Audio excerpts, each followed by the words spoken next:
Hello, everybody who's out there, hopefully, and I'm hoping that we're gaining viewers and trying to keep an eye on everything as well. I am Sarah Jameson, better known as Helena Handbag, and this is our live script reading of the wonderful, campy, classic 1985 movie Clue, where we're doing this to fundraise for MTUG. I've posted the donation link as well, so y'all just click on that, donate. We're already $300 and some change up. We're trying to get to 500. I would love to get to 500, but by the first act break. And then we can be hopefully exceeding that goal is what I'm trying to say. So some of us are in costumes, some of us aren't. We're just all doing this just to have fun. That's all I can really say. So I'm going to start playing our main title music, and I'm going to start bringing people on one by one, so they can say hey real quick. All right, so I'm going to start with Colonel Mustard, played by Cadaver Dadio. Hey, gang. All right. So, Ginger Fahrenheit, playing the role of Miss Scarlet. Hello. Okay. And I'm losing things because of chat. Minimize that. Mr. Green, played by the wonderful Luke Seckington. Hey there, demons. It's me, your boy. Mrs. White, played by the fantastic Liz Davidson. Hello, darling. Mrs. Peacock, played by the one and only Miss Kelsi Davis. Hello. Professor Plum, played by the fantastic Sean Watson. Hello, friends and enemies. And in several roles tonight, but starting with the cook, we have Mona Chase. Hey! And because it's a script reading and we have to have scene transitions and everything and descriptions read for us, I have enlisted the help of my fiance, Miss Brianna Cardoza, who is coming on now. And I've got one more person who I'm going to unmute now. And that's the fantastic Yvette, played by the one and only Miss Samantha Madison. So everybody's here. Yay. Okay, so let me make sure that we are all good to go. All right, so we ready? Yeah. Ready. All right, Brianna, take it away. All right. Exterior, Wadsworth's car, twilight. Wadsworth's car travels through the wind of an oncoming storm. It pulls up to the gate of the Hill House. Hill House is a large, imposing mansion looking very New England. Wadsworth takes out the key and unlocks the gate. He drives the car up to the front door. Exterior, Hill House, front door. Wadsworth exits the car holding a bag and looking at two barking dogs.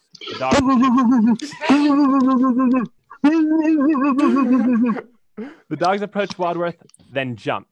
Wadsworth quickly pulls out a beef bone out of the bag and hurls it to them. The dogs trot away to gnaw on the bone as Wadsworth rolls up the bag. Wadsworth clenches their chain so it won't allow them to reach the door. He steps towards the door and sniffs. Wadsworth pauses and checks the bottom of his feet. Dog crap. He looks in disgust at the dogs, who aren't bothered at all. Interior, ground floor, the hall. The hall of Hill House is remarkable. Elegant but not gaudy, it is furnished in dark wood and brass with crystal chandeliers. There are several doors on each side of the hall and three at the end. To the left, lounge and dining room. To the right, study, library, and billiard room. To the end, conservatory, ballroom, bathroom, and kitchen. The stairs are located to the right. By the staircase is the door to the basement steps. We hear shake, rattle, and roll in the background. Wadsworth opens the front door of Hill House and wipes off his foot. He enters and hangs up his coat. New England, 1954. Wadsworth steps briskly down the hall and steps towards the library. Interior, ground floor, library. The library is a somewhat more comfortable room than the hall, composed of dark colors. All of the walls are covered with books with the exception of one wall, a window. Yvette, a young and rather jiggly French maid, is polishing a glass. The music is much louder. Wadsworth enters and turns off the record player. The music stops. He speaks to the maid in a proper English accent. Is everything ready? She replies in a French accent. Oui, monsieur. You have your instructions. Yvette nods. Wadsworth exits. Yvette sniffs the air and then examines the bottom of her shoes. Interior, ground floor, kitchen. The kitchen is white tile, narrow. There's a meat freezer to the right. A counter leads off to the left. Mrs. Ho, the cook, is sharpening a knife. Joseph McCarthy is speaking on the television in the background. Wadsworth enters. Is everything all right, Mrs. Ho? Dinner will be ready at 7:30. The doorbell rings. Wadsworth exits the kitchen. Exterior, Hill House, front door, night. A man is standing by the front door being growled at by the dogs. He is not comfortable. Interior, ground floor, the hall. Wadsworth opens the door. Good evening. Good evening. I don't know if, Yes, indeed, sir. You are expected, Colonel. May I take your coat? It is Colonel Mustard, isn't it? No, that's not my name. My name is Colonel, Excuse me, sir, but tonight you may feel well obliged to my employer for the use of an alias. Mustard sniffs around and checks his shoe as Wadsworth hangs his coat. The pair starts across the hall. And, who are you, sir? I'm Wadsworth, sir, the butler. Interior, ground floor, library. Yvette is present. Yvette, will you attend to the Colonel and give him anything he requires within reason? That is. Wadsworth exits, closing the doors behind him. The doors have books on the back of them, so they look like part of the wall. Oh, Wadsworth, I was... Mustard turns to discover the doors have disappeared. The bell rings. Exterior, Hill House, front door. A woman dressed in black stands here. Wadsworth opens the door. Do come in, Matt. Oops, sorry, babe. Go ahead. You're fine. Interior, ground floor, the hall. Do come in, madam. You are expected. Do you know who I am? Oh, only that you are to be known as Mrs. White. Yes, it said so in the letter. But why? Wadsworth removes her coat with a brilliantly white inside. Mrs. White sniffs and checks her shoe. Interior, ground floor, the library. Yvette and Colonel Mustard are here. Mustard is sipping cognac and glancing at Yvette. The doors open, the left one into Colonel Mustard. Ah, may I introduce you? Mrs. White, this is Yvette the maid. I see you know each other. Hello. Hello. Exterior, roadside. A slim woman is standing by a broken down car. An owl can be heard. She hits the car, obviously frustrated. Thunder roars in the distance. The woman sees headlights a short way away. She smooths her dress. As the car nears, she bends over the engine and lifts the leg. The car screeches to a halt just past her and backs up. The woman goes to the car and peers in. Want a lift? Yes, please. She gets in. Interior, man's car. Oh, it's me. Yeah. Hey. I told you she was gonna fuck up. Shut up. Thanks, I'm late for a dinner date. Me too. Where are you going? The woman pulls out a sheet of paper. Let's see. Hill House off Route 41. Wait a minute. Let me look at that. That's where I'm going. I got a letter like this. They both look disturbed. Exterior, car. The rain has started. The windshield wipers start as the car pulls away. Interior, ground floor, library. We see a middle-aged woman. And this is Mrs. Peacock. How do you do? Hello. Yvette, will you go and check the dinner will be ready as soon as all the guests have arrived? Yvette nods. Mrs. Peacock stares disapprovingly at Yvette's exposed cleavage. Yvette exits the library. The doorbell rings. Exterior, Hill House, front door. It is now raining hard. A man is standing at the door, much like Colonel Mustard was. The dogs, of course, are growling. Wadsworth opens the door. Is this the right address to meet Mr. Body? Oh, you must be Mr. Green. Yes. Sit! Mr. Green frantically sits on a bench by the door. No, not you, sir. Mr. Green sheepishly gets up and enters the house. Interior, man's car. Should be just off there. Exterior, Hill House, view from front gate. There's nothing there. Okay. Interior, man's car. That must be it. Exterior Hill House, view from front gate. Lightning crashes, illuminating the house. Interior, man's car. Why is the car stopped? It's frightened. Exterior Hill House, front gate. The car is started again. It rolls up to the driveway. Interior, ground floor, library. Lightning crashes, making Mr. Green gulp. Exterior Hill House, front driveway. The man and the woman exit their car and run for the front door. The man shields the woman from the now heavy rain. What a godforsaken place. He squeezes one of the woman's buttocks. She shakes his hands off, looking disgusted. The door opens, revealing Wadsworth. Professor Plum and Miss Scarlet, I didn't realize you were acquainted. Weren't. They enter. Interior, ground floor, library. The doors open to reveal Professor Plum and Mrs. Scarlet. May I present Professor Plum and Miss Scarlet? Nods all around. Plum and Scarlet receive wine glasses from Yvette, whom Plum eyes. Professor Plum clinks glasses with Miss Scarlet, who looks annoyed. Of course, since you've each been addressed by a pseudonym, you'll realize that nobody here is being addressed by their real name. Guests glance around suspiciously. Interior, ground floor, the hall. Mrs. Ho bangs a bong. A bong? Gong. It's a misspelling. Wow. Oh, that's a good one. It's even better.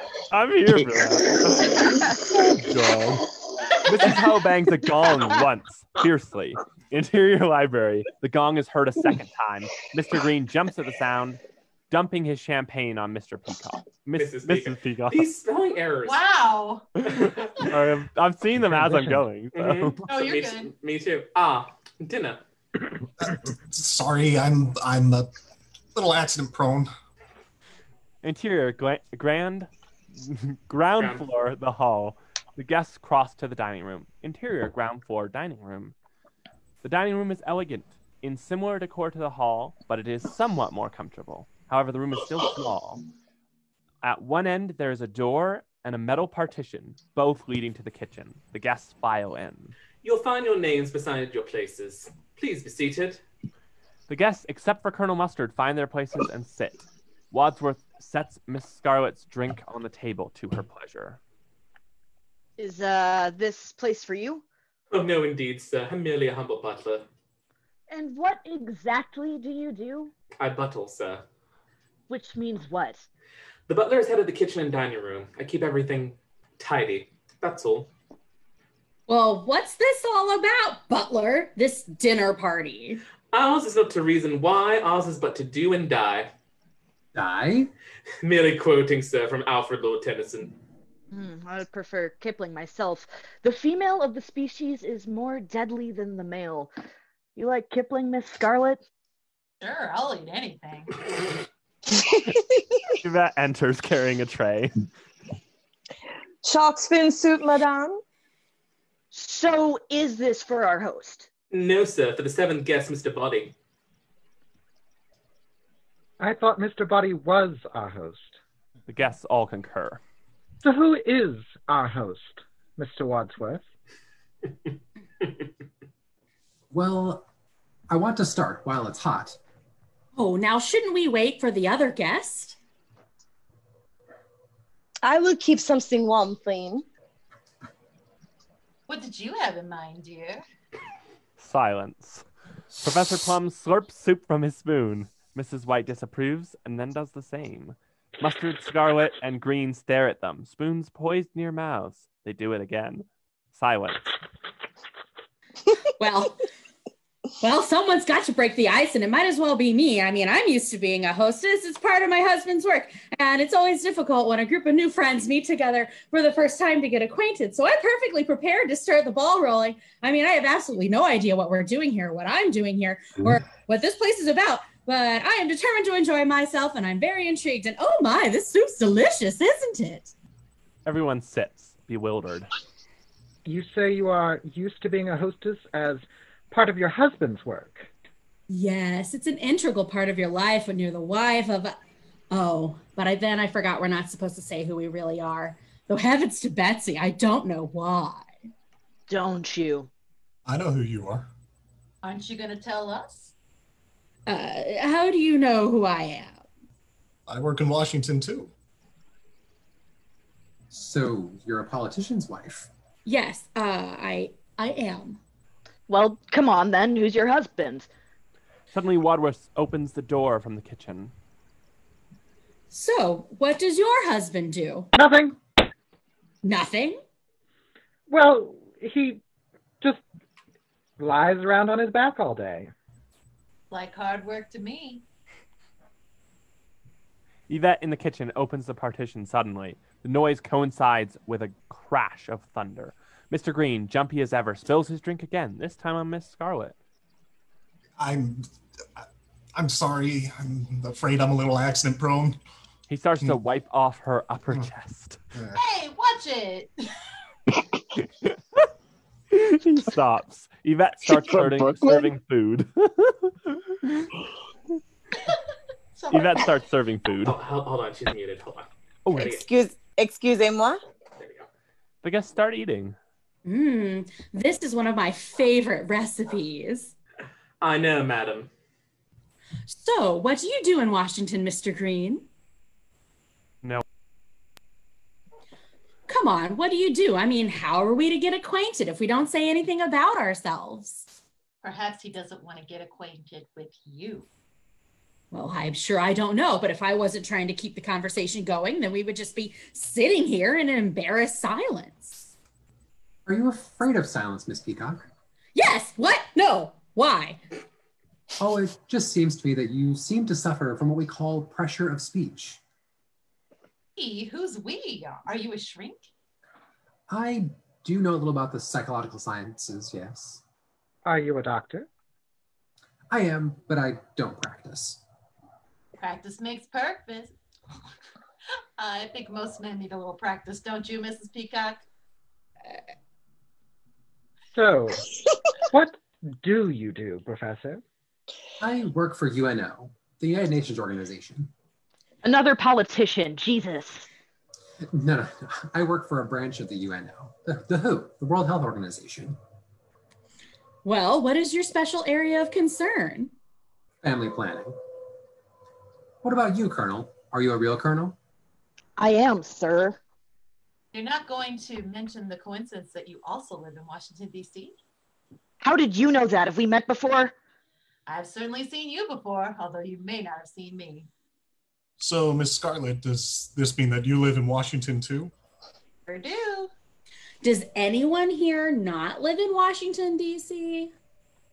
I don't. Yes, but you work for the United Nations. That's a government job. And the rest of us all live in a government town. Anyone here not earn their living from the government in one way or another? Colonel Mustard stands suddenly. Wadsworth, where's our host and why have we been brought here? The doorbell rings. Wadsworth exits.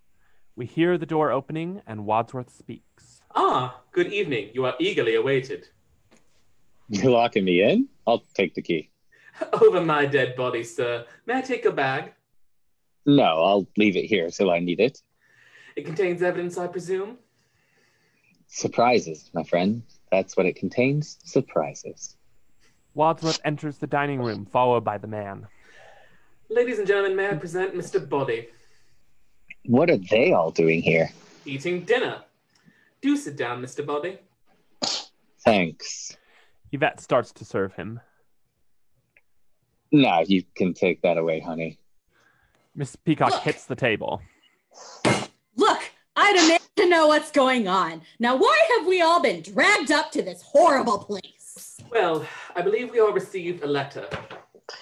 My letter says, it will be to your advantage to be present on this date because Mr. Body will bring to an end a certain long-standing confidential and painful. It is signed a friend. I received a similar letter. So did we, didn't we? I also received a letter. Go on. You got more. There's a stage reading there. Oh, I see it. Yvette starts to serve him again. Thanks. No thanks, Yvette. I just ate. Now, how do you know her name? We know each other. Puts his hand up Yvette's short skirt. Don't we, dear? She recoils. Forgive my curiosity, Mr. Body, but did your letter say the same thing? No. I see. Can I interest any of you in fruit or dessert? No response. In that case, may I suggest we adjourn to the study for coffee and brandy, at which point I believe our unknown host will reveal his intentions. Interior, ground floor, the study. The study is by far the most comfortable room we've seen so far. It is decorated in subdued tan colors. There are several couches, a bookshelf, a table with drinks, and a desk. The guests enter and look around for their host. Well, there's no one here. Please help yourself to brandy and be seated.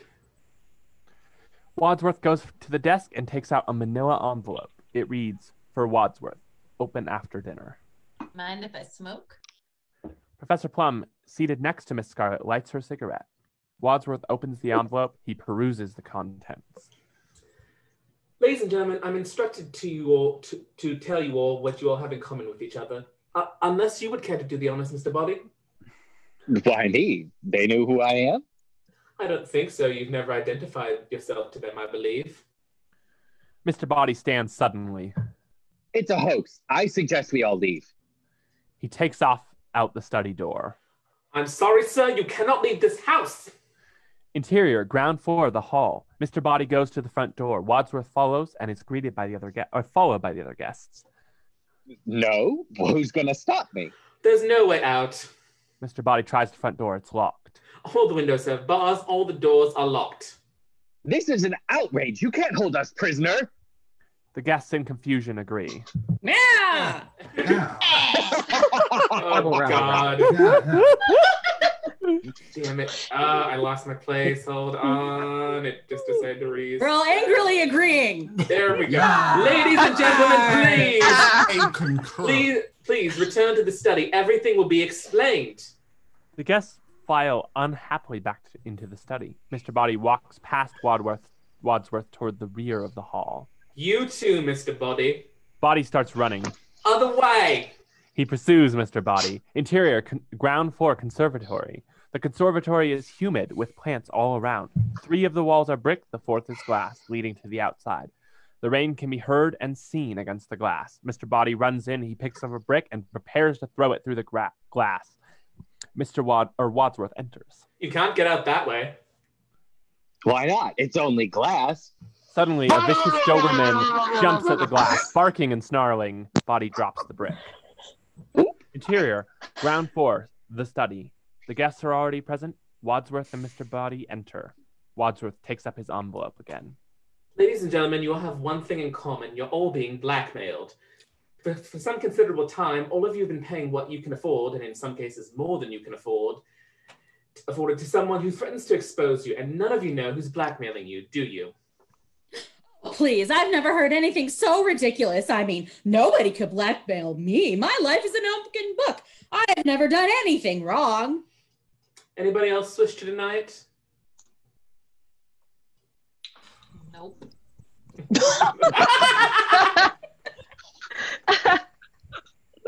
Bree, you got a stage direction. Oh, wait, where am I now? Anyone else wish to deny it? And the guests are looking at each other, but no one responds. Oh, yeah, sorry, I missed that one. The guests look at each other, but no one responds. Very well. As everyone here is in the same boat, there's no harm in my revealing some details, and my instructions are to do so. Thank you, Yvette. The maid, so dismissed, leaves. Mr. Body's eyes follow her out. Don't you think you might spare us this humiliation? I'm sorry. Professor Plum, you were once a professor of psychiatry, specializing in helping paranoid and homicidal lunatics suffering from delusions of grandeur.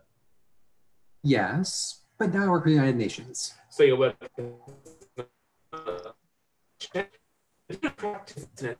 His license to practice has been lifted, correct? Why? What did he do? You know what doctors aren't allowed to do with their lady patients? Yeah? Well, he did. Oh, how disgusting! Are you making moral judgments, Mrs. Peacock? How then do you justify taking bribes in return for delivering your husband's Senator Peacock's vote to certain lobbyists? My husband is a paid consultant. There is nothing wrong with that. Not if it's publicly declared, perhaps.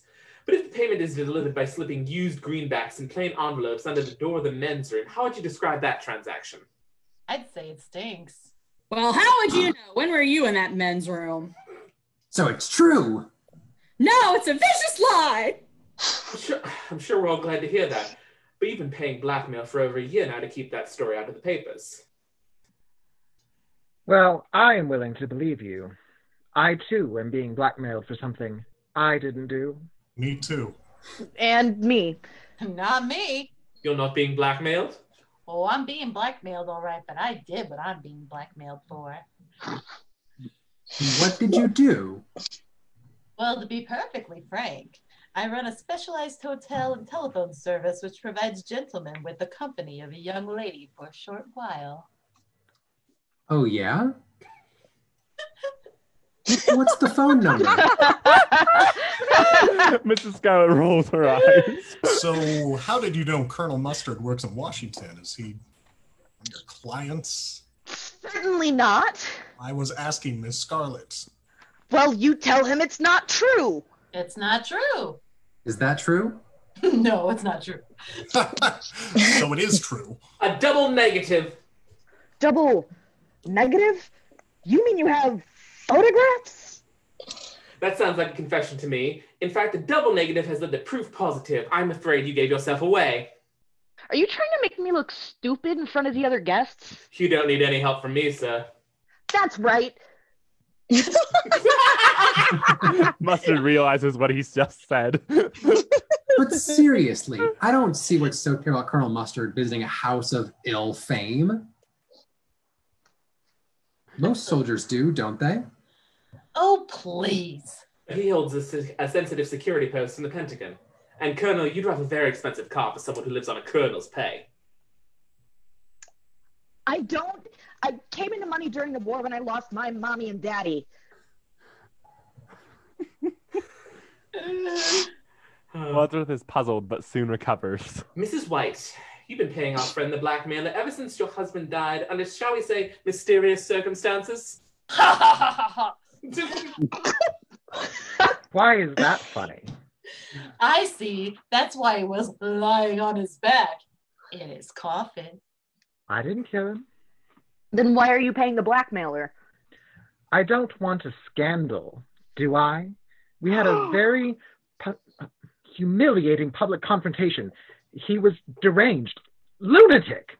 He didn't actually seem to like me very much. He had threatened to kill me in public. Why would he want to kill you in public? I think she meant he threatened in public to kill her. And that was his final word on the matter? Being killed is pretty final, wouldn't you say? And yet he was the one who died, not you, Mrs. White, not you. What did he do for a living? He was a scientist, nuclear physics. What was he like? He was always a rather stupidly optimistic man. I mean, I'm afraid it came as a great shock to him when he died. But he was found dead at home. His head had been cut off, and so had his... you know. The men in the room all crossed their legs. I had been out all evening at the movies. Do you miss him? Well, it's a matter of life after death. Now that he's dead, I have a life. But he was your second husband. Your first husband also disappeared. But that was his job. He was an illusionist. But he never reappeared. He wasn't a very good illusionist. Mr. Green clears his throat and stands. I have something to say. I'm not going to wait for Wadsworth here to unmask me. I work for the State Department, and I am a homosexual. Wadsworth, wide-eyed, looks for Green's file. Mrs. Peacock clucks in disgust. I feel no personal shame or guilt about this, but I must keep it a secret or I will lose my job on security grounds. Thank you. Mr. Green sits back down next to Professor Plum, who rapidly stands and walks away. Well, that just leaves Mr. Body. What's your little secret? His secret? Oh, hadn't you guessed? He's the one who's blackmailing you all. Lightning crashes. Mr. Body looks very satisfied. You bastard! The guests advance on Mr. Body as he stands. Colonel Mustard challenges Mr. Body to a fight. boxing style. Put him up! Mr. Body steps on the Colonel's toes and pokes him in the eyes. Gentlemen? If you can't fight fairly, don't fight at all. Calls me a bastard. Mr. Green and the others try to separate them as Colonel Mustard recovers and Mr. Body goes for him. Mrs. White decides to take matters into her own hands and knees Mr. Body in the crotch. Was that necessary, Mrs. White? Wait, the police are coming. No. Listen. Fuck the police. Hey, Cam. Where'd that come from? It's just script. What do you mean? Oh, nice ad-lib. Listen, blackmail depends on secrecy. You've all admitted how he's been able to blackmail you. All you have to do is tell the police, he'll be convicted, and your troubles will be over. Mr. Body stands in pain. It's not so easy. You'll never tell the police. Then I shall. I have evidence in my possession, and this conversation is being tape recorded. Interior, ground floor, billiard room. Yvette is in the billiard room, drinking cognac and listening to the tape recorder that is recording. Point of order. Tape recorders are not admissible evidence. Interior, ground floor, the study. The study. General confusion ensues. Ladies and gentlemen, the police will be here in about 45 minutes. Tell them the truth, and Mr. Body will be behind bars. Mr. Body goes for the hall. Wadsworth stops them. Where are you going this time? I think I can help them make up their minds. Can I just get my little bag from the hall? Body exits. Interior, ground floor, the hall. The hall. Mr. Body gets his bag from the front door. Interior, ground floor, the study. The study. Mr. Body opens his luggage. Who can guess what's in here, eh? The evidence against us, no doubt. Mr. Body chuckles. He starts handing out boxes, each with a different size and shape. We didn't know we were meeting you tonight. Did you know you were meeting us? Oh, yes. What were you told, precisely? Merely that you were all meeting here to discuss our little financial arrangements, and if I did not appear, that Wadsworth would be informing the police about it all. So, naturally, I could hardly resist putting on an appearance. He finishes handing out the packages. Mr. Body elbows his way to the door. Excuse me. Well, open them. Why not? I enjoy getting presents from strange men. Scarlet opens her package, a candlestick. Candlestick? What is this for? Mrs. White opens her box and reveals a rope tied in a noose. Mr. Green takes his box in one hand and he opens it and lets the contents fall into his other hand, a bent lead pipe. Colonel Mustard opens his box and pulls out a heavy wrench. Professor Plum takes the lid off his package and looks in. He gingerly pulls out a revolver. Nice. Finally, the camera reveals Mrs. Peacock, who is twirling a dagger. You gonna make it, Chase? In your hands, each have a lethal weapon. If you denounce me to the police, you will also be exposed and humiliated. I'll see to that in court. But if one of you kills Wadsworth now... Wadsworth's eyes widen in shock. No one but the seven of us will ever know. He has the key to the front door, which he said could only be opened over his dead body. I suggest we take him up on that offer. Mr. Body goes over to the light switch with deliberate ease. He closes the door to the hall and sets his drink down. Now, the only way to avoid finding yourself on the front pages is for one of you to kill Wadsworth. Right now.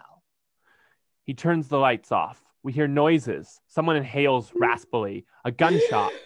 Something ceramic shatters. A scream. The lights go up.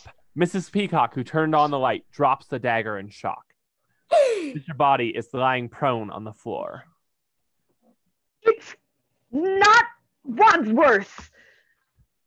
Oh my god. Stand back! Stand back! Give him some air! He kneels down next to Mr. Body.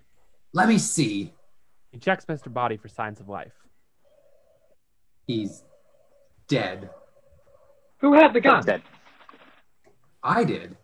Then you shot him. I didn't. Well, you had the gun. If you didn't shoot him, who did?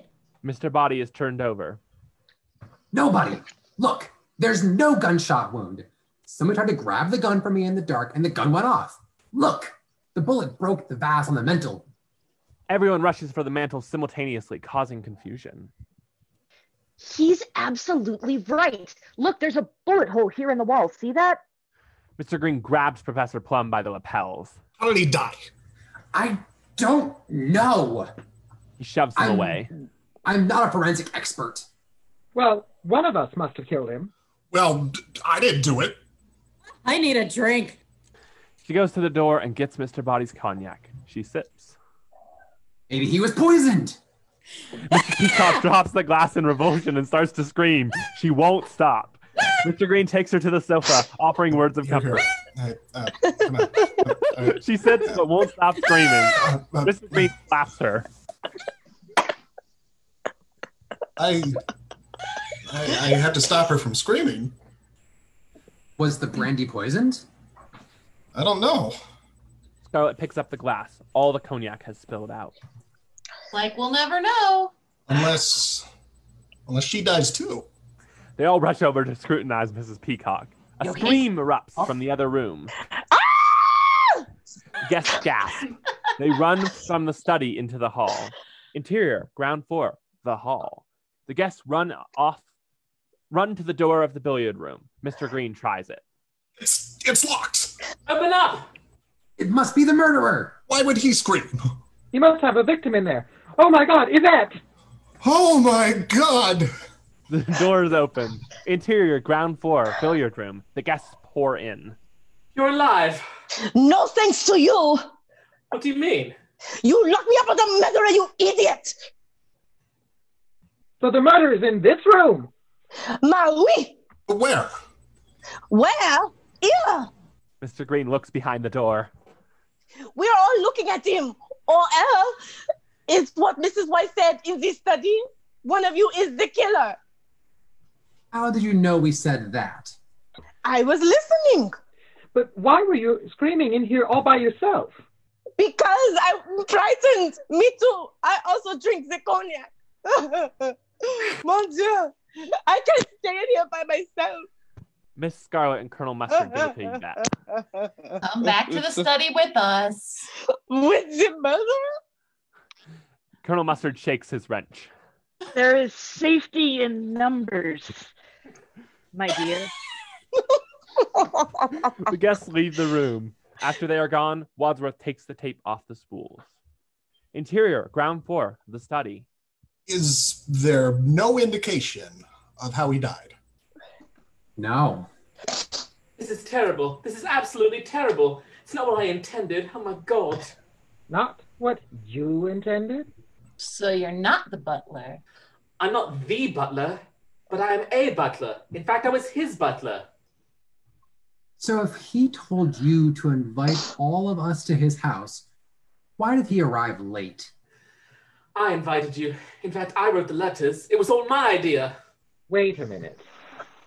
I don't understand. Why did you invite us here to meet your late employer? Were you assisting him to blackmail us? Certainly not. I think you had better explain.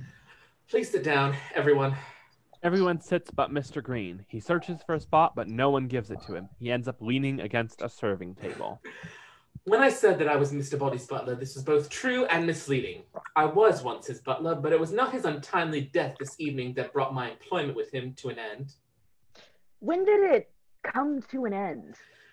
When my wife decided to end her life, she too was being blackmailed by this odious man who now lies dead before us. He hated my wife for the same reason that he American. Mr. Green's serving table gives way, landing him and several pieces of crystal on the floor. Sorry. For some reason, he felt that it was inappropriate for a senator to have a corrupt wife, for a doctor to take advantage of his patients, for a wife to emasculate her husband, and so forth. He had it coming. But this is ridiculous. If he was such a patriotic American, why didn't he just report us to the authorities? He decided to put his information to good use and make a little money out of it. What could be more American than that? Oh, well, good Several point. nods. And what was your role in all this? I was a victim too. At least my wife was. She had friends who were socialists. And muttering from several guests, the most vocal of whom is Mrs. Peacock. We all make mistakes. Mrs. White pulls a tissue from her bra and gives it to him. But Mr. Body threatened to give my wife's name to the House Un-American Activities Committee unless she named them. She refused and said he blackmailed her. We had no money, and the price of his silence was that we worked for him for nothing. We were slaves. Well, to make a long story short... Too late. The suicide of my wife preyed on my mind and created a sense of injustice in me. I resolved to put Mr. Body behind bars. It seemed the best way to do it, and to free all of you from the same burden of blackmail was to get everyone face to face, confront Mr. Body with his crimes, and then turn him over to the police. So everything is explained. Nothing's explained. We still don't know who killed him.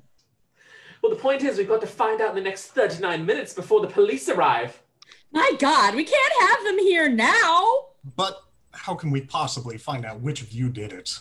What do you mean, which of you did it? Well, I didn't do it. Well, one of us did. We all had the opportunity. We all had a motive. Great. We'll all go to the chair. Maybe it wasn't one of us. Well, who else could it have been? Who else is in this house? Only the cook. The cook! Interior, ground floor, the hall. The party runs from the study to the kitchen. Interior, ground floor, kitchen. They all get stuck in the door, except for Mr. Green. He steps into the kitchen and looks around. Well, she's not here. The door to the freezer starts open. Mrs. Scarlet screams. The cook's body tumbles out into Mr. Green's arms. She has a dagger sticking out of her back. Mrs. Ho was not and is not a light woman. He is having difficulty holding her. I didn't do it. Rude. I lost weight. Somebody help me, please. Somebody help me, please. Several guests go to help. One of them reaches for the knife. Don't touch it. That's evidence.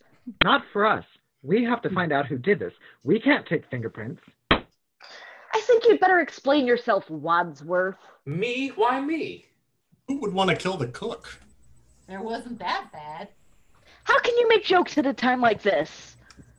My defense mechanism. Some defense. If I was the killer, I'd kill you next. Oh. Several guests look shocked. Oh? Uncomfortable silence. Sorry. Not me, it is her.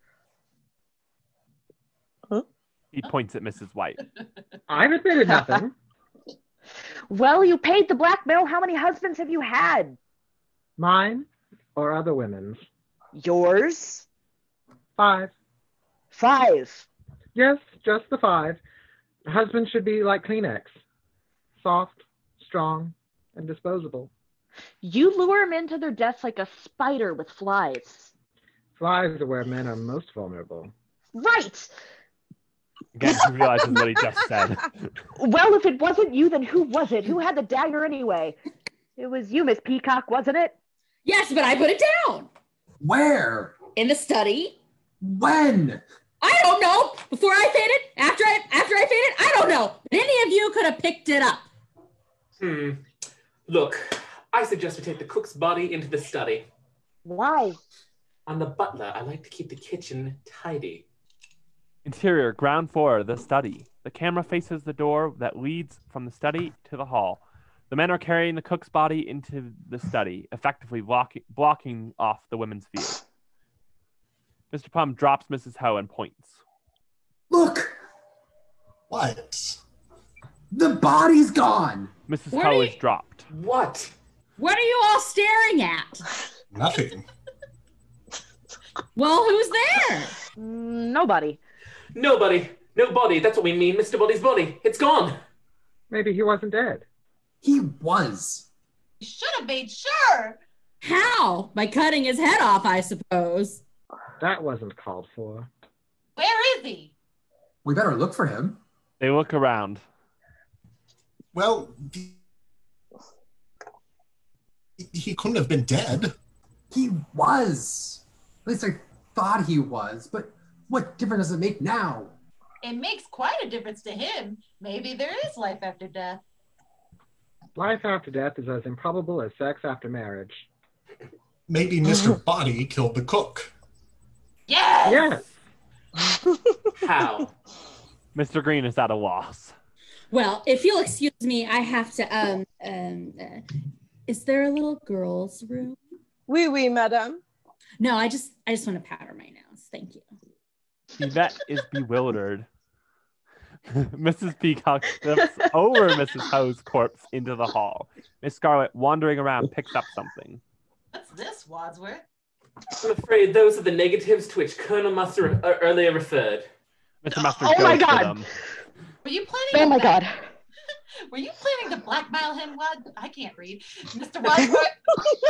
Certainly not. I'd obtained them for the Colonel, and I was going to give them back as soon as Mr. Body was unmasked. Would you like to see these, Yvette? They might shock you. No, merci. I am a lady.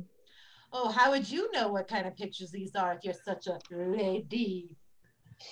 What sort of pictures are they? They are my pictures and I'd like them back, please. No, I'm afraid there's something in them that concerns me too. Professor Plum snatches the pictures and holds them up to the light. Let me see. Oh my. Nobody can get into that position. Sure they can. Let me show you. Plum starts Get off demonstrating me! Mrs. White on the couch. Get off! No. Interior, ground floor, hall, rear. Mrs. Peacock opens the door to the bathroom. She screams. Mr. Body's body falls out and lands in her outstretched arms. He is almost certainly dead now. His head is bloody. The party runs out to help her. Mr. Body! He's attacking her. They pull the corpse off Mrs. Peacock. Well, he's dead. Mr. Body, dead. Again. Oh Dead. my God! She's going to faint. Somebody catch her! Wadsworth goes behind Mrs. Peacock, encircles her with his arms. I'll catch you. Fall into my arms. She slips right through. Sorry. Well, Mr. Green, you've got blood on your hands. I didn't do it. He's got new injuries. He picks up Mr. Body's arm and lets it fall again. Well, he's certainly dead now. Why would anyone want to kill him twice? Seems so unnecessary. It's what we call overkill. What we call psychotic. As he wasn't dead before. What's the difference? That's what we're trying to find out. We're trying to find out who killed him and where and with what. There's no need to shout. I'm not shouting. All right, I am. I'm shouting. At which point this candlestick, which had been nestled above the bathroom door, falls and hits him on the head. Wadsworth hits the floor. Interior, ground floor, the study. Mrs. Peacock has evidently recovered somewhat. The women are taking the heavier Mrs. Ho into the room. The men have the lighter Mr. Body. Guests make groans of exertion. Oh my Wait. God. What was she eating? Jesus Lord. Okay. Put the corpses on the sofa. Ladies first. More sounds of exertion. They plop Mrs. Ho on the sofa. Wadsworth enters, holding ice to his head. Careful, don't get blood on the sofa. How do we do this? The dagger will go further into her back. Tip her forward over the arm. They do so. Now, Mr. Body. More sounds of exertion. Oh. Colonel Mustard nods. Professor Plum is stuck on the couch between the two corpses. Rather than move, he decides to make himself comfortable. Now, He closes Mr. Body's staring eyes. who had access to the candlestick? It was given to you. Yeah, but I dropped it on the table. Anyone could have picked it up. You, him. Wadsworth starts going around the room, picking up weapons. Look, we still have all these weapons. The gun, the rope, the wrench, the lead pipe. Let's put them all in this cupboard and lock it. There's a homicidal maniac about. He locks the weapons in the cupboard. Everyone states their approval. Yeah. What are you doing with the key? Yeah. Great job.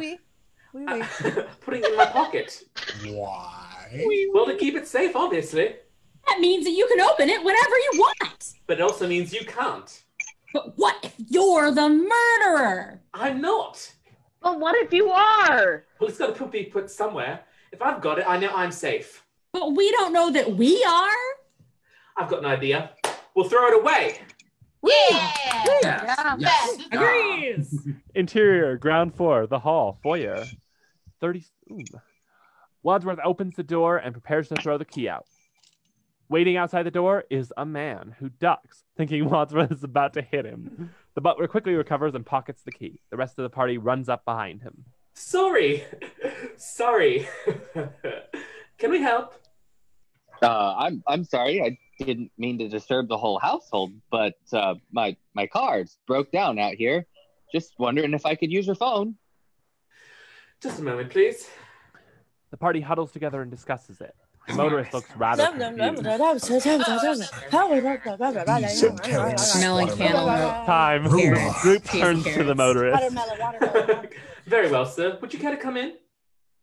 Well, where is it? What, the body?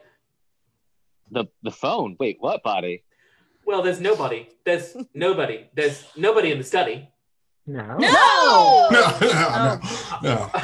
But I think there's a phone in the lounge. Thank you.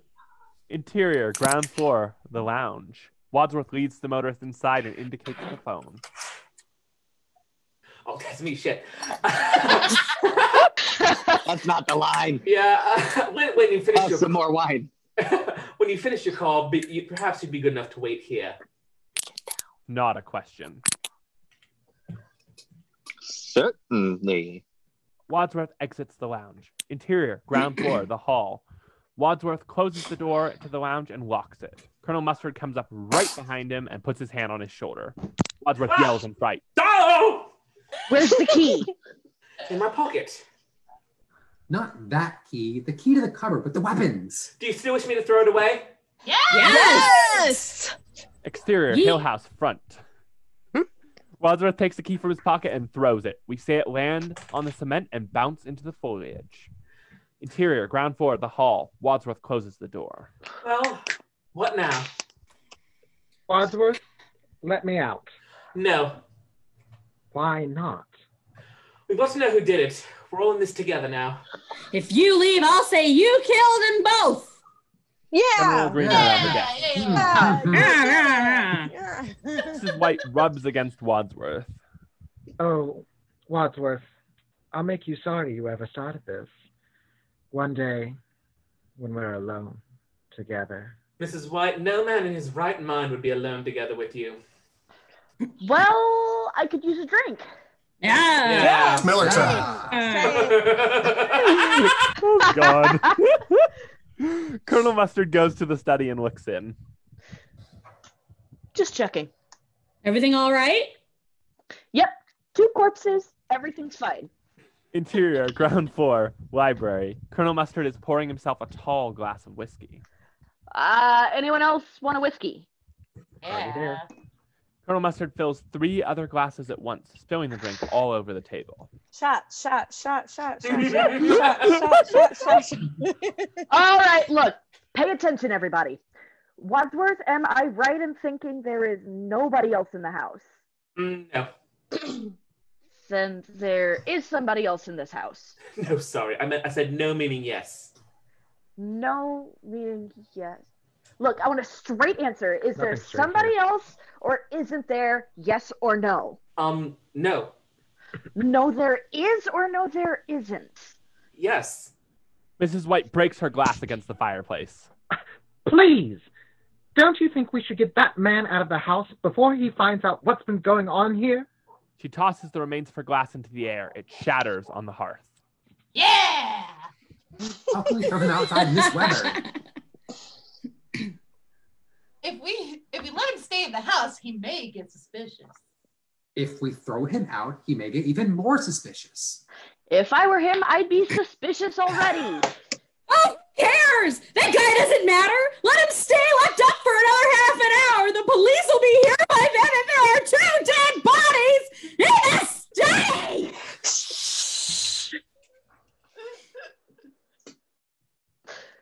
Well, there is still some confusion as to whether or not there's anybody else in this house. I told you there isn't.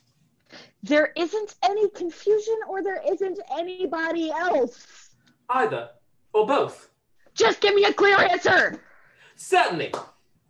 What was the question? Is there anybody else in the house? No! That's what he says, but does he know? I suggest we handle this in proper military fashion. We split up and search the house. Split up? Yes, we have very little time left, so we'll split up into pairs. Pairs? Yes. Wait a minute. Suppose that one of us is the murderer. If we split up in pairs, whichever one is left with the killer might get killed. Then we would have discovered who the murderer is. But the other half of the pair would be dead. This is war, Peacock. Casualties are inevitable. You cannot without breaking eggs. Every cook will tell you that. But look what happened to the cook! Colonel, are you willing to take that chance? What choice do we have? None. I suppose you're right. Bon de coeur, but it is dark upstairs, and I'm frightened of the dark. Will anyone go with me? I will. I will. No, thank you. I suggest you all draw lots for partners. He takes long matchsticks from near the fireplace. Interior, ground floor, kitchen. Wadsworth is using a knife to cut the long matchsticks into different sizes.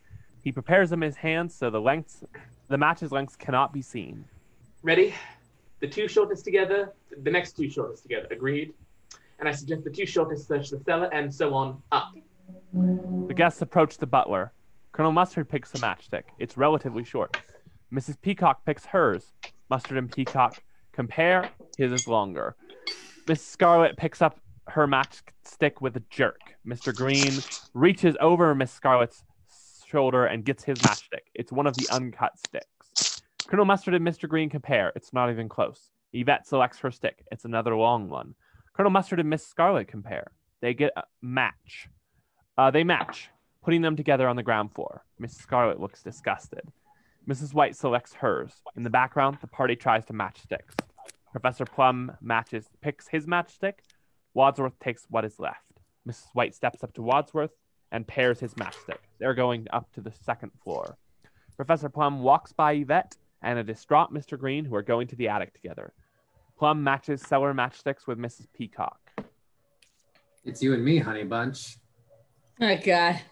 All right, and scene. That is the end of Act 1. We're going to take, it's 8 o'clock now. We will be back at 8:15 to do the rest of this, so y'all can take a break, Beautiful. get some liquor. Liquor. I hardly even know her. Oh, nice. Nice. I'm going to mute everybody, and we'll be back at 8:15. Thank you, 15. Thank you, 15. Thank you, 15. 15.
Thank you for waiting while we're on break.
Come on, Plum, get it.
Yeah, I'm done. Somebody else be irritating.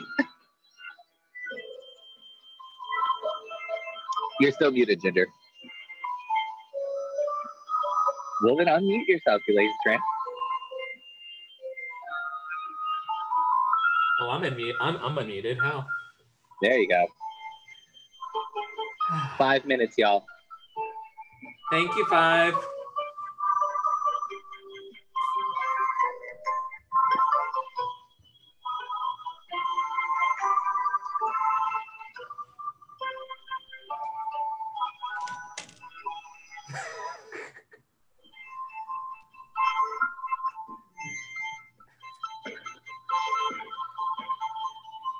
I got her, Mona. I'm unmuted. Hey. No, I muted all. I muted like Danger. Hey. Oh, God. Danger. Oh, time to start the music again. It sounds like a video game style. Like a video game or like a dubstep style, which I'm here for. Dubstep. I don't know. I just fucking YouTubed the clue theme, and that's what came up.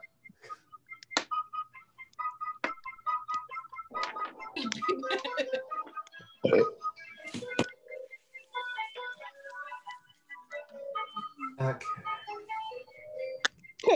First comment, probably the most underrated movie ever. Fuck you. This movie is beautiful. And it's not underrated. Underrated? It's a cult classic. It's underrated. It's a cult classic. Like, people love the crap out of this movie. Now, to be fair, though, I did tell Brianna last night, in box office terms, it bombed at the box office. So did The Princess Bride. We know.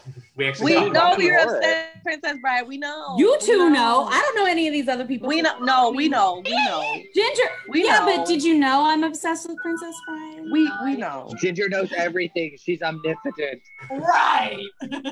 You know, the 1963 Cleopatra with Elizabeth Taylor nearly bankrupted the studio. It wouldn't surprise me. Yeah, because it was like the most expensive Well, movie it ever. should at that have, point, right? because the white woman playing black people. It should have. But, you know. Well, dropping the knowledge on us. 3 minutes. I'm just saying. Thank you, 3. I'm just saying. Okay. It's so weird hearing you sing along to it because I'm playing it from my computer. So when you sing, you're like 3 seconds behind. I'm like, what are you doing? Let's be real. It took me a minute. I was like, oh wait, it's the delay. Dude, you're at least 3 seconds behind in life. Oh no. Don't feel bad for her. I didn't highlight like half my line. Part of why I laughed. I know. You highlighted the lines and you missed a bunch of your own. I know. I missed a bunch of yours too. Only a couple. I figured it out. Good. Okay. I'm gonna unmute. It's just this Melly guy. All right. So for the most part, we all back. I know that. So while we have a couple of minutes, I think my favorite part. I know. I'm just saying, while we have a couple minutes before we start, we can talk. Fuck everybody. They can watch us ramble about nothing. Everybody. They watched us dance. They watched us dance for 15 minutes. Well, Mona. Right. So, I think my favorite part of this so far has been people recognizing and getting jokes that they've not gotten from watching it because they see it read.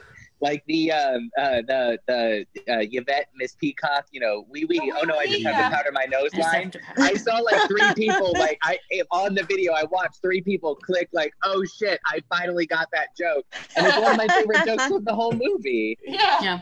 But the whole movie is like that. And that's one of those things like I tend to watch movies with subtitles on. Same. So Same. like I'll get that kind of thing every once in a while because like I've got like auditory processing issues. So like a lot of times I won't actually catch stuff, or you know, if there's a lot of things going on, I can't differentiate between the different sounds. So subtitles help the crap out of me. But there's so often that like I'll see something and I'm like, oh, but I would not have gotten it just like hearing it like quickly as the movie goes. That's one of the cool things about this movie and this script. Yes, and it's a tight script, and it's so good. Yeah, it's so clever and so funny. Like I rewatched it today, and I was just like, this movie is completely foolish, but I'm probably gonna put it on tonight. But it's so funny. But it's funny. What do you mean to put it on tonight? You were just in it. Right. All right, y'all. It's officially. And I want to see more of myself. Contrast. All right, we all here. Yes, hold on. Yeah. Yep. Raise your hand if you're not here. Me, it's me. Good, then we have not lost anyone. Oh, not that again. Mona, thank you for being our intermission entertainment. Right. Before we get started in Act 2, I do have some news. We have hit goal on our fundraiser. We have surpassed goal.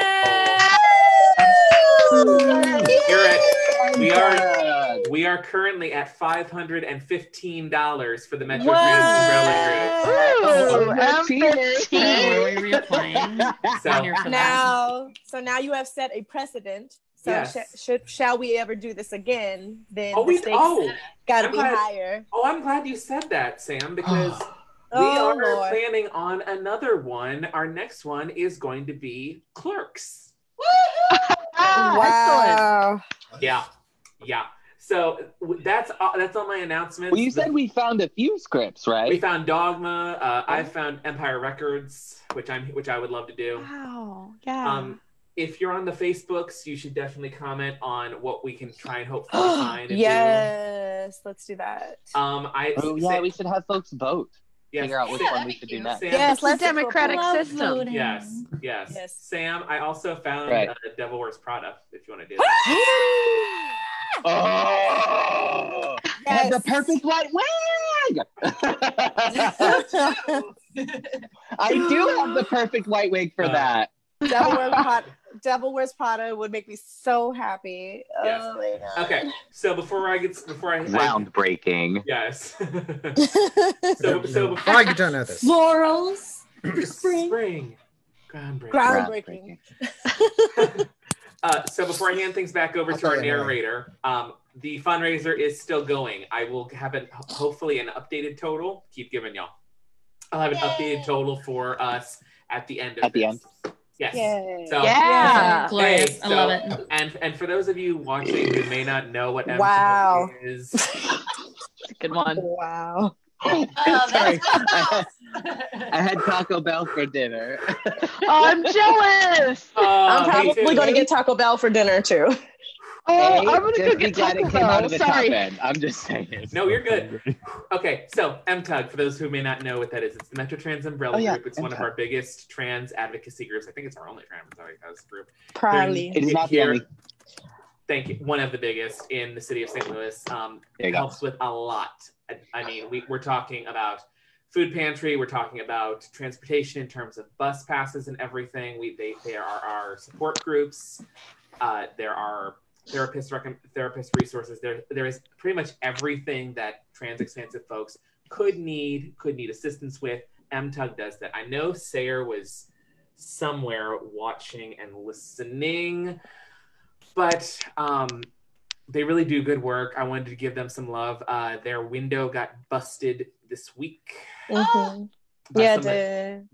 By you didn't hear about that? No. It's like the 5th time it's happened. Same person. Yeah, so it's the same person that's done it. So they're actually going to have to be installing bars on the windows. So, I mean, obviously they're going to use whatever, they can use our funds for whatever, but they've had that happen and they're going to have to install bars on the windows, which I'm sure is not inexpensive. They also had the TV taken, but I know someone that at HQ, but I know that someone has donated one since. So that is good. So, I was going to say, because we have at least one extra here at the house. So yeah, I know that they do. They have, I mean, a lot of people know, but they have food and they have toiletries and they have clothing closet and everything. And what's really important right now is like most of the resources that are in place for people who are having issue, who are having to shelter in place and do all the things, the world. Most resources are church related, and people who would be served by MTUG are not welcome at a lot of church resources. So this is correct. For a lot of people, the sole resource for food and toiletries and what have you. So it's really important that we get them the dollars. Yes. Anybody else got? Oh my God! What the hell? Did you just time out? Time out. Did you? You're like the CNN reporter. Oh my God! I feel like I'm watching paranormal activity. Oh my God! Okay. Jesus. All right, are we ready to start the second act? We're ready. Is my narrator in place? I'm ready. It looks like we're short one person though. Oh, we have an extra human. No, the motorist is here. We've got 11 people. At least Okay. So I don't know. There's like someone else near the bottom. There's an extra friend. That's someone listening to the. That's someone listening and watching to the stream. All right. Well, there we go then. We have a fan. A whole fan. The killer. We have a whole fan. A whole fan. The killer. All right. Okay, Bree. Bree, let's resume our story already in progress. Let's go. Do it. I'm looking forward to this. Interior, ground floor, the hall. We see the party as it splits up. Wadsworth, and Mrs. White start up the stairs, as do Mr. Green and Yvette. Professor Plum and Mrs. Peacock stop, unsure of where to go. Wadsworth pauses on a step and indicates the door under the staircase. The cellar. Colonel Mustard and Mrs. Scarlet stop in the middle of the hall. Well, we know what's in the study. We've just come from the library, and the stranger's locked up in the lounge. Let's go look at the billiard room again. They go to the billiard room. Professor Plum opens the door to the cellar. Mrs. Peacock reaches in and turns on the light. They enter cautiously. Interior, second floor, hallway. The storm is still around Hill House, visible from a second-story window. Wadsworth and Mrs. White walk down the hallway as Mr. Green and Yvette start climbing the stairs to the attic. We hear thunder and rain. Interior, attic. Darkness. We don't know exactly I believe in a thing called love.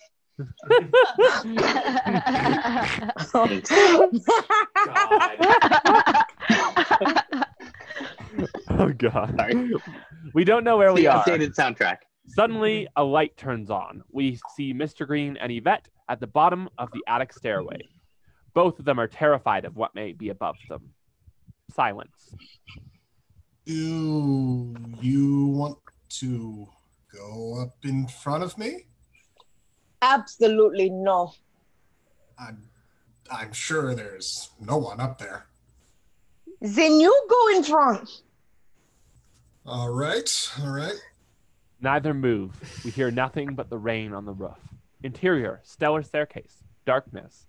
We barely see Mrs. Peacock and Professor Plum backlit at the top of the stairs. They edge down. Mrs. Peacock gasps. Well, ladies first. No, you can go first. No. I insist. No, I insist. Well, what are you afraid of? A fate worse than death? No, just death. Isn't that enough? Interior, second floor, hallway. Mrs. White and Wadsworth are at the doors of two adjacent rooms. They are looking at each other nervously. You going in there? Yes. Are you? Yes. Right. Right. They look in. I don't see any light switches in there. Well, neither do I, but there must be switches somewhere. Shall I come in with you? No! I mean, No. Thank you. They start into their rooms and then jump out simultaneously, looking for the other. Interior, ground floor, billiard room. Colonel Mustard and Miss Peacock are in the back corner of bar. Are in back of the corner bar? Okay. Yes. They're stooping in to look out. They're stopping to look in. They stand, and Colonel Mustard indicates the bar's narrow egress. Ladies first?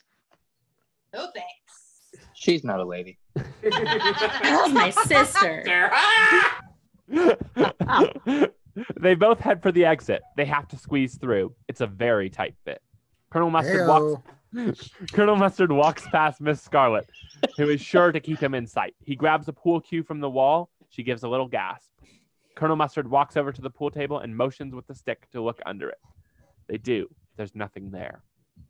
Interior, attic. Mr. Green and Yvette are still where they were, at the bottom of the steps. We hear rain. Go on. I'll be right behind you. That's why I'm nervous. Then we go together. The two squeeze up the narrow steps. Interior, cellar. Mrs. Peacock and Professor Plum are still inching down the stairs. Mrs. Peacock turns on the lights as Professor Plum slips down a step. This frightens Mrs. Peacock, who runs down the remaining few steps. Stay there! Interior, ground floor, the hall, foyer. Colonel Mustard and Miss Scarlet throw open the closet door. Nothing there. Interior, second floor, master bedroom. Wadsworth is wandering in the dark. If there's anybody in here, just look out. Interior, second floor, bedroom. Mrs. White is wandering like Wadsworth. Mrs. Wet. Mrs. Wet. That's what she said. You hiding? Hey. Interior, ground floor. Sorry, go ahead, Miss White. Oh, wait. I think we drowned your line out. You can take it again if you want. Are you hiding? I'm coming. Oh, no. Again, that's what she said. She is Miss Wet. Interior, ground floor, ballroom. Colonel Mustard and Miss Scarlet are backlit. We see a wall behind them. What room's this? Search me. All right. He starts to frisk her. Get your mitts off me. He does. Interior, cellar. Mrs. Peacock sees a rat and screams. The rat crawls away. Professor Plum tenses, but he starts to look around. Interior, ground floor, ballroom. Colonel Mustard flips on the lights, making Miss Scarlet gasp. Nobody here. Behind one of those curtains. She points to the curtains at the far end of the ballroom. You look, I'll search the kitchen. Colonel Mustard leaves. Miss Scarlet sighs. She starts to walk slowly toward the curtains. The curtains seem to be moving almost, but it could just be her imagination. Then there's a definite movement off to the right. Scarlet stops in her tracks, trying to scream but unable to. She continues cautiously. Scarlet reaches the curtains, pauses, and throws them back, revealing a broken window with the wind blowing in. Exterior, roadside. It is still raining. We see the motorist's car on the side of the road. A cop pulls up to investigate. Interior, ground floor, the study. We see photographs and papers, as well as the tapes of the conversation Yvette was making earlier. A gloved hand picks them up. The hand throws the photos and papers into the fire. Then the tape goes in. It all burns. The hand now uses a key to unlock the cupboard with the weapons. But wasn't that key thrown away? The weapons are revealed. Interior, motorist car. The camera reveals a cop, shining his flashlight into the car. Exterior, roadside. As before, we see the cop shining his flashlight into the car. Interior, ground floor, the lounge. The motorist is making his phone call. I'm a little nervous. The camera reveals the lounge's fireplace, which is swiveling around. I'm in this big house, and I've been locked into the lounge. Yes? The next statements are intercut with the wrench approaching the motorist. The funny thing is, there's a whole group of people having some sort of party, and one of them is my old boss from The wrench descends. The phone falls to the floor, then the motorist follows suit. A gloved hand places the phone back onto its cradle. Exterior, roadside. The cop shines his flashlight on the car's license plate, then underneath the car. He walks away. Interior, ground floor, conservatory. Colonel Mustard and Miss Scarlet stand in the doorway, backlit by the hall. Rain can still be heard, but no lightning. Colonel Mustard switches on the lights. The two look around. The conservatory is dilapidated. There is dust and cobwebs all around. It obviously hasn't been used for some time. Miss Scarlet walks to the outer wall of windows. Rain pours down on them. Colonel Mustard walks to one side and picks up something. He then takes a rag and wipes his hands off. While doing so, he leans against the wall and it swings open. He falls down, but quickly gets up. Looks like a secret passage. See where it leads? What the hell? I'll go first. I've had a good life. Interior, ground floor, conservatory, lounge, secret passage. There's a secret passage. The secret passage is narrow and the floor is uneven. Miss Scarlet trips and yells in surprise. Oh, God! It's all right. Interior, ground floor, the lounge. Colonel Mustard and Miss Scarlet emerge from behind the still rotated fireplace. They see the motorist's corpse. Oh, my God! The fireplace slides shut behind them. Scarlet panics. She starts yelling. Ah! Interior, attic. Mr. Green and Yvette can faintly hear Miss Scarlet's yells.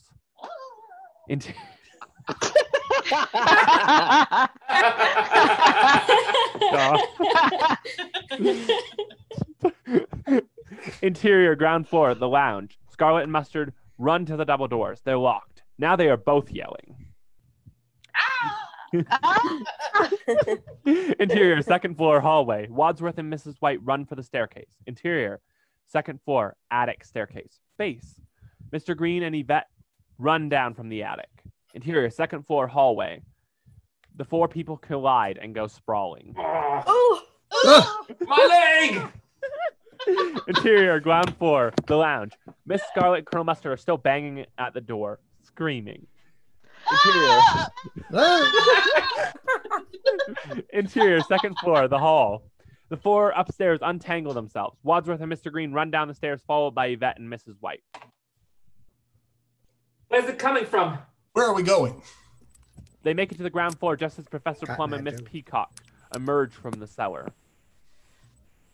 Where are they? The lounge! Wadsworth tries the door. It's locked. The door's locked. I know. Then unlock it. Where's the key? Wadsworth searches his pockets. The key is gone! Never mind about the key. Unlock the door. I can't unlock the door without the key. Green releases the professor and bangs on the door. Let us in! Let us in! Interior, ground floor, the lounge. Sorry. Let us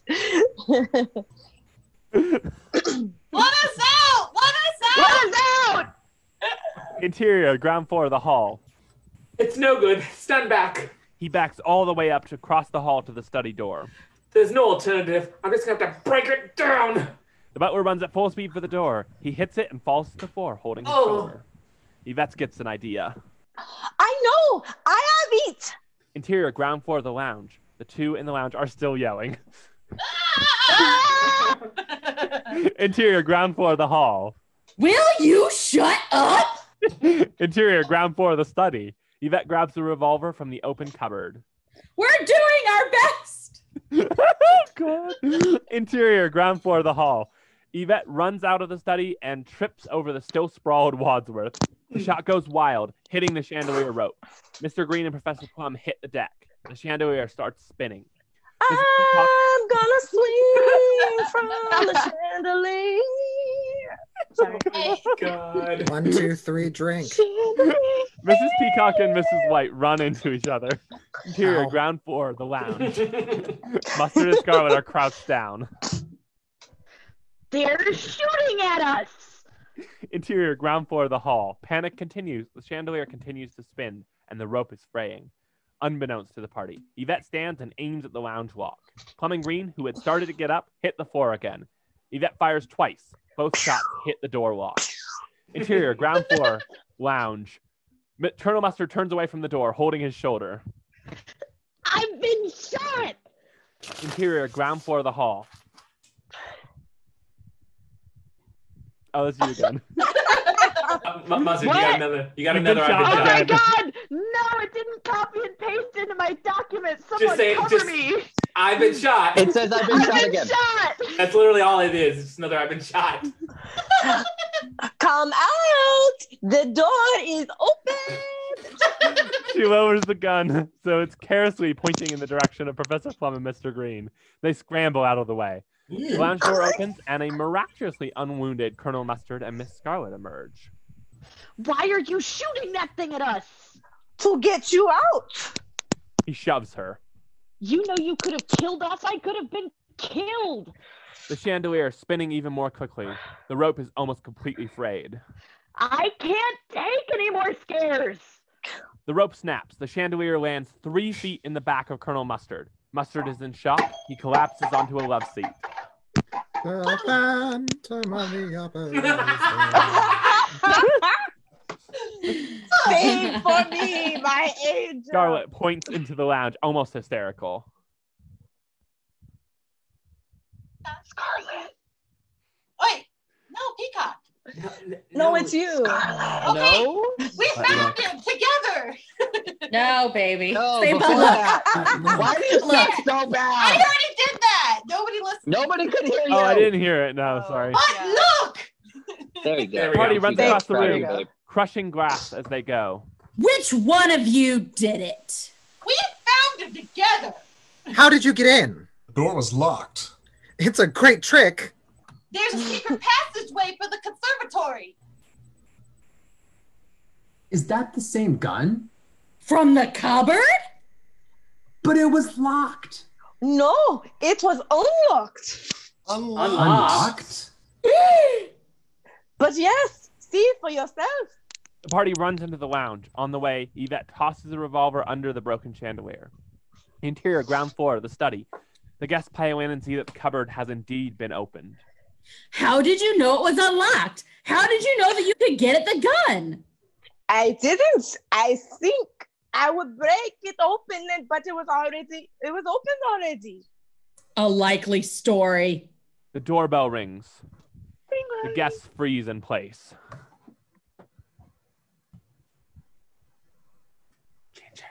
Oh, what? I've had so much wine. Sorry. It'll just I go only away. gave you half a bottle. Come on. It's gone, bitch. You're such a fucking lightweight. Oh my god. The doorbell is still ringing. The guests are still frozen. The doorbell rings again. The doorbell rings again. The guests are quite disappointed. I'm going to open it. Hello. Why? My name is Elder White. I have nothing to hide. I didn't do it. The He holds key. his... Sorry. Wadsworth hands the key to Mr. Green. Thank you. Mr. Green strides into the hall, followed by the rest of the party. Interior, ground floor, the hall, foyer.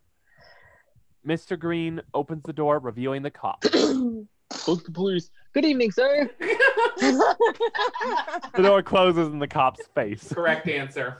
Exterior, Hill House, porch, view inside. The door reopens. Yes.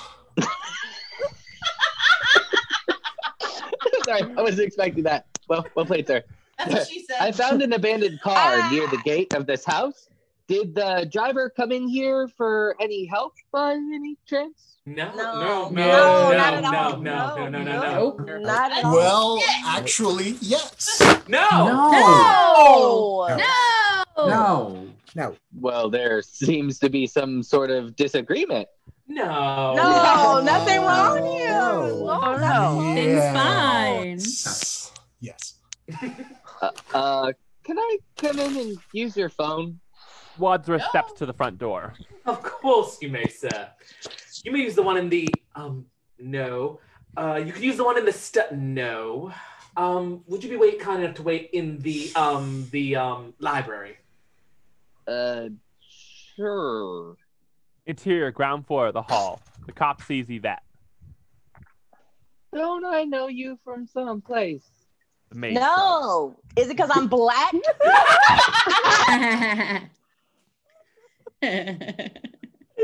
Oh, sorry. That's me again. You all should seem to be very anxious or something. As the chandelier fell down and almost killed us. Would you come this way, please, sir? Mrs. Scarlet closes the door to the study suddenly and attempts to look nonchalant. The cop whirls at the sound. Professor Plum does the same to the lounge door. The cop whirls again. Frightfully drafty, these old houses. Interior ground floor library. Wadsworth leads the cop in and indicates the phone. Please help yourself to a drink if you'd like. The cop reaches for the cognac. Not the cognac, just in case. Butler exits and closes the door. Just in case of what? Interior ground floor of the hall. Wadsworth locks the door and turns to the assembled guests. Interior ground floor library. The cop tries the door handle. It is, of course, locked.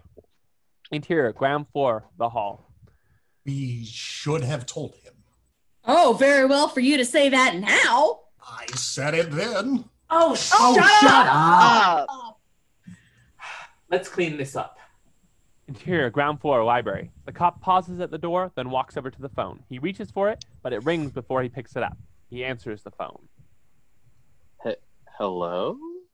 Interior ground floor the hall. All are still. Maybe a cop. Interior ground floor library. And who shall I say is calling? Will you hold, please? The cop strides over to the library doors. Let me out of here!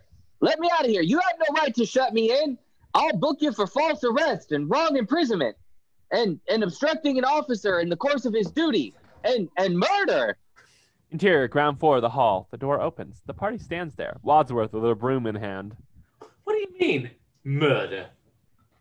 I just said it so you'd open the door. What's going on around here? And why would you lock me in? And why are you receiving phone calls from J. Edgar Hoover? J. Edgar Hoover? He wants to borrow my dress. That's right. The head of the Federal Bureau of Investigation. And Why is J. Edgar Hoover on your phone? I don't know. He's on everybody else's. Why shouldn't he be on mine? Excuse me. Wadsworth enters, then closes and locks the door. What's going on here? Miss Scarlet drapes herself on the cop. We're having a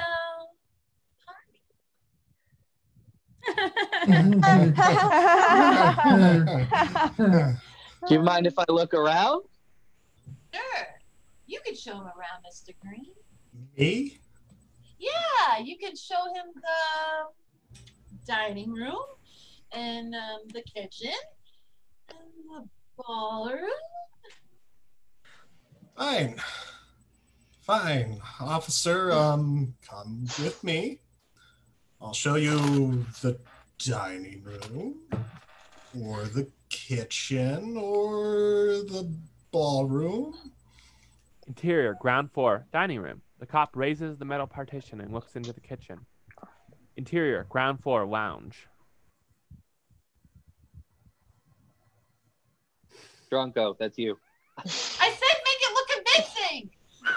Okay, we didn't think it. Gotta say it into the mic. Oh, Say it into the mic. That's what he said. Okay. Interior, ground floor, dining room. So, this is the dining room. No kidding.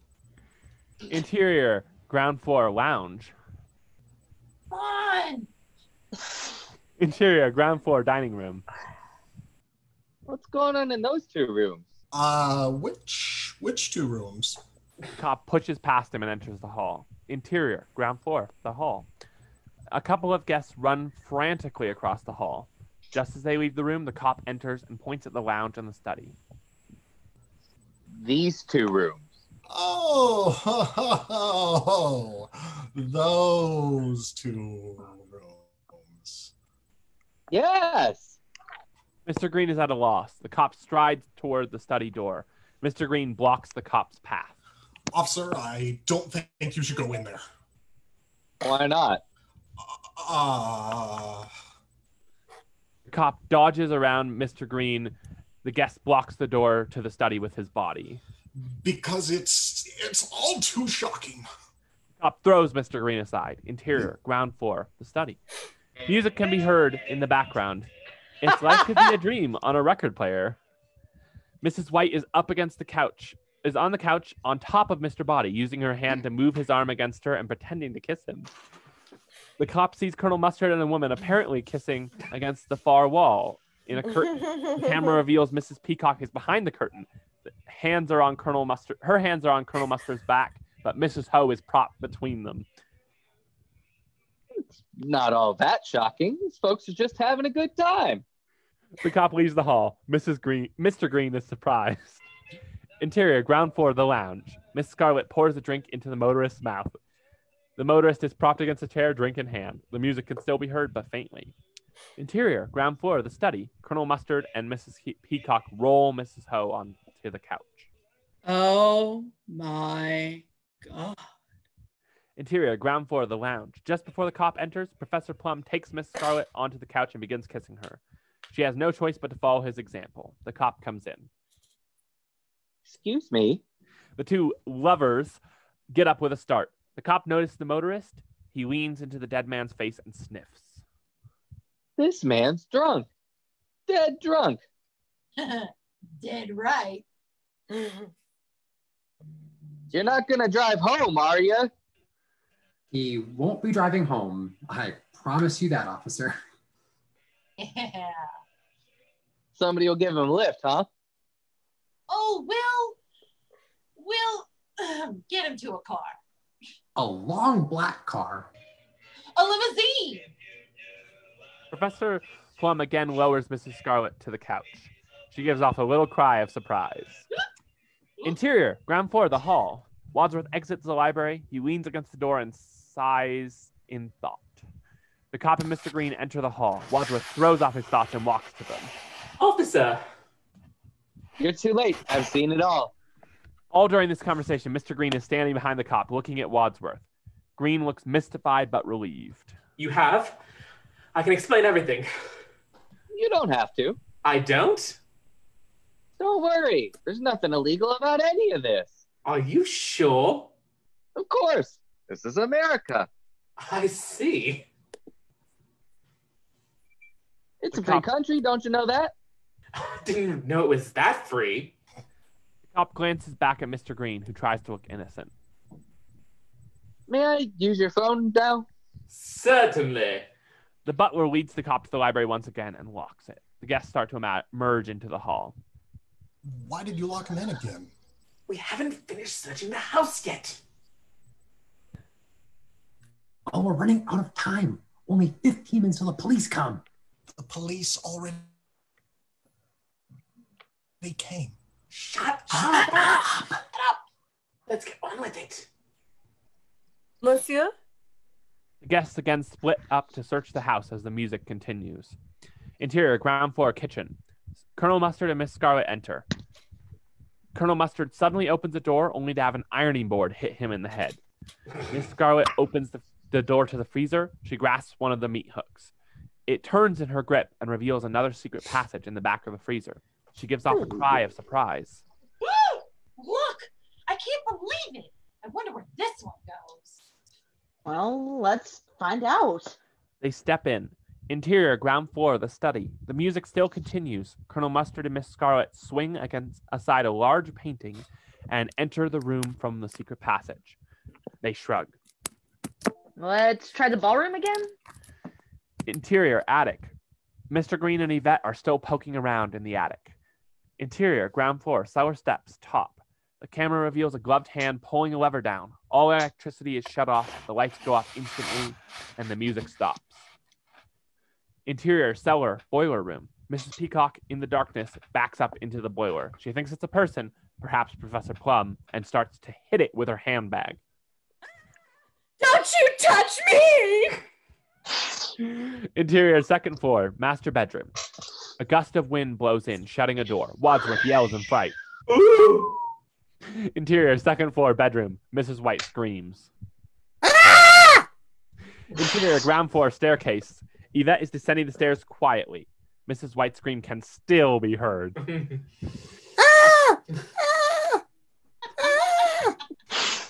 Interior, ground floor, library. The cop is on the phone. Hello? Hello? Interior, ground floor, billiard room. Yvette enters quietly. An off-screen voice can be heard. It can't be identified, even as being male or female. The first line sounds male, the second female. Shut the door. Did anyone recognize you? Suddenly, Yvette's French accent is gone. They must have. And not just my face. They know every inch of my body. And they're not the only ones. A noose flies onto Yvette's neck. It's you!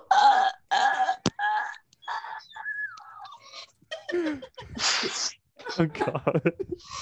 Interior, ground floor, library. The cop is still on the phone. There's something funny going on here. I don't know what it is. The camera reveals the door handle being silently opened. No, I'm not on duty, but I have a feeling that I'm in danger. You know that big, ugly house on top? The lead pipe comes down softly onto the phone cradle, shutting the connection off. We see the pipe being raised behind the cop's head. Hello? Hello? Are you there? Hello? Interior, ground floor, the hall. The doorbell is ringing. Views of the guests' faces. Interior, ground floor, the hall view outside.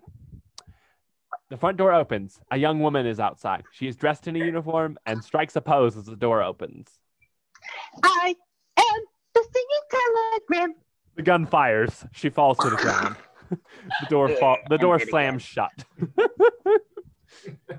Interior, attic, rear room. Mr. Green, trying to get out, opens a closet. Its contents fall on him. Interior, second floor bedroom. A jack-in-the-box springs open, frightening Mrs. White. She screams. Interior, second floor, master bedroom. Mrs. White's unintelligible yells can be heard. I'm coming. I'm just trying to find the door.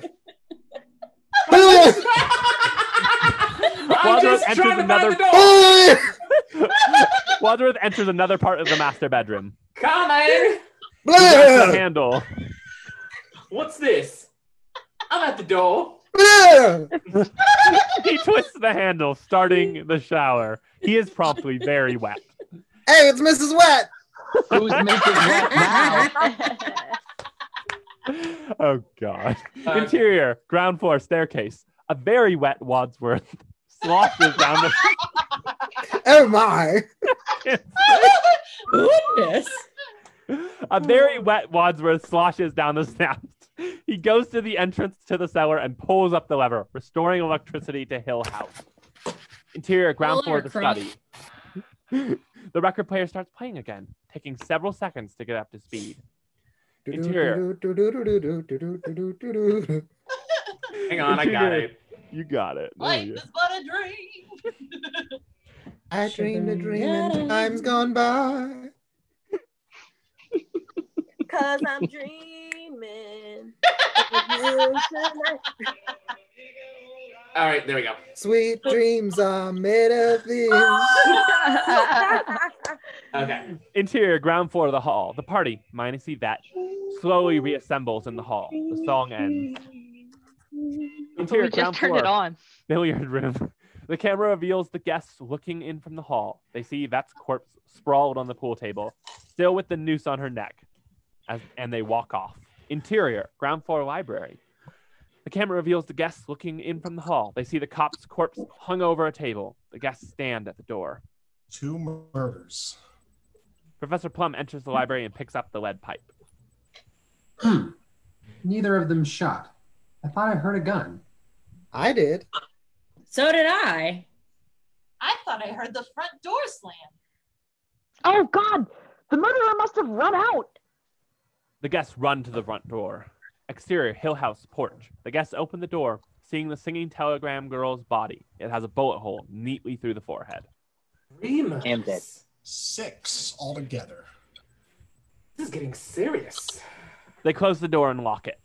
Interior, ground floor, the hall. The guests walk onto the main floor. No gun. Yvette dropped it here. Very well. I know who did it. You do? You do? And furthermore, I'm going to tell you all how it was done. Follow me.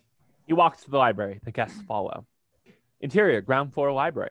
Wadsworth addresses the assembled guests.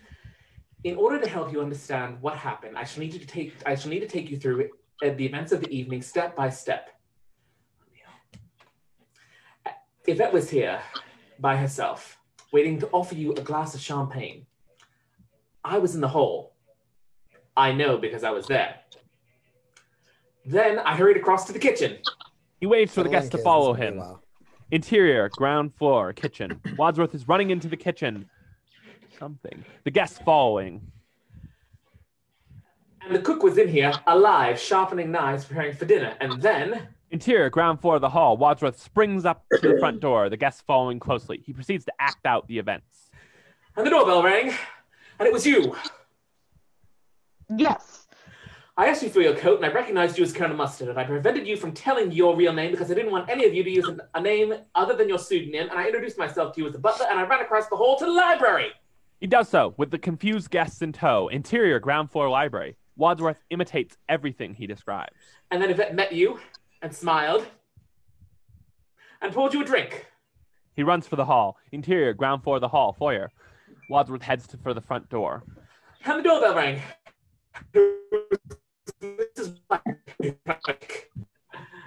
And I took a coat and made off. They head for the library again. Interior, ground floor library. And I introduced to Colonel Mustard. Hello, hello. And then I noticed that Mrs. White and Yvette flinched.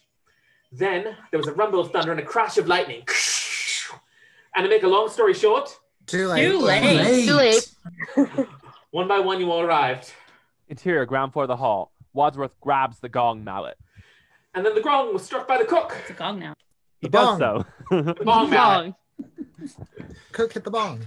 and we went into the dining room. Interior, ground floor dining room. Wadsworth goes around the table, indicating chairs. And Mrs. Peacock sat here, and Professor Plum sat here, and Mrs. White sat here, and Mr. Green, Miss Scarlet, Colonel Mustard.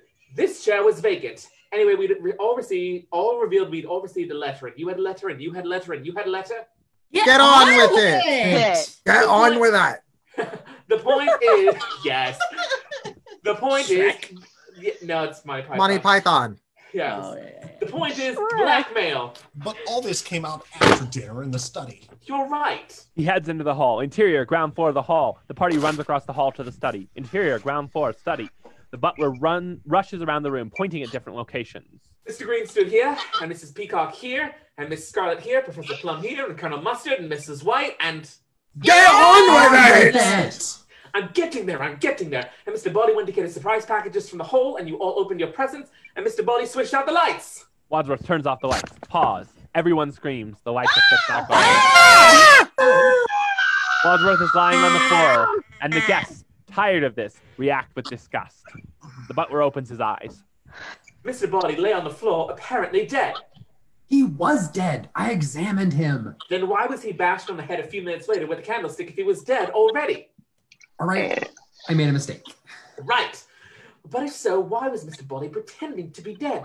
It could only be because he realized his scheme had misfired, and the gunshot was intended to kill him, not me. Look! He points at the blood on one of Mr. Body's earlobes. The bullet grazed his ear. Clearly his best way of escaping death was to pretend to be dead already. So whoever grabbed the gun from me in the dark was trying to kill him. But remember what happened next. He goes to the door and picks up the glass from the table. Mrs. Peacock took a drink. You said, maybe it's poisoned. She screams. Woo! Woo! Wadsworth takes Mrs. Peacock, who, helpfully, starts to scream. The butler sits her down on the couch. Mr. Green! Wadsworth slaps Mrs. Peacock. Well, I had to stop her screaming. Then, more screaming. Yvette, the billiard room. We all rushed out. As they do now. Interior, ground floor, billiard room. Wadsworth sits on the pool table. The guests pool around the door. But one of us wasn't here. No. No. No. No. No. Maybe one of us was murdering the cook. Who wasn't here with us? The guests pause. Do you know? I do. While we stood here, trying to stop Yvette from panicking, He leaves for the study. Interior, ground floor of the study. one of us could have stayed in the study, picked up the dagger. He does so. Interior, ground floor, the hall. Wadsworth is running down the hall. Run down the hall Interior, ground floor, kitchen. and stab the cook. He plunges the dagger into a chicken as the guests arrive at the door. Oh, how can he risk it? We might have seen him running back. Wadsworth goes over to the freezer and pushes open the back of the freezer, exposing the kitchen study secret passage. Not if they used this secret passage. The murderer ran back out the secret passage to the study. Miss Wadsworth leaves the kitchen for the hall. Interior, ground floor, the hall. The butler is going for the study. Is that where it comes out? Yes, look. Interior, ground floor, the study. Wadsworth pushes open the picture. What? How did you know? This house belongs to a friend of mine. I've known it all along. So you could be the murderer. Don't be ridiculous. If I was the murderer, why would I reveal to you how I did it? That's called monologuing. The guests nod. Oh, well, who else knew about the secret passage? We found it. Colonel Mustard and me. You found it. You could have known about it all the time. But I didn't. Well, why should we believe you? Because she was with us all in the billiard room doorway while Yvette was screaming. Don't you remember? What I don't understand is, why was the cook murdered? She had nothing to do with Mr. Body.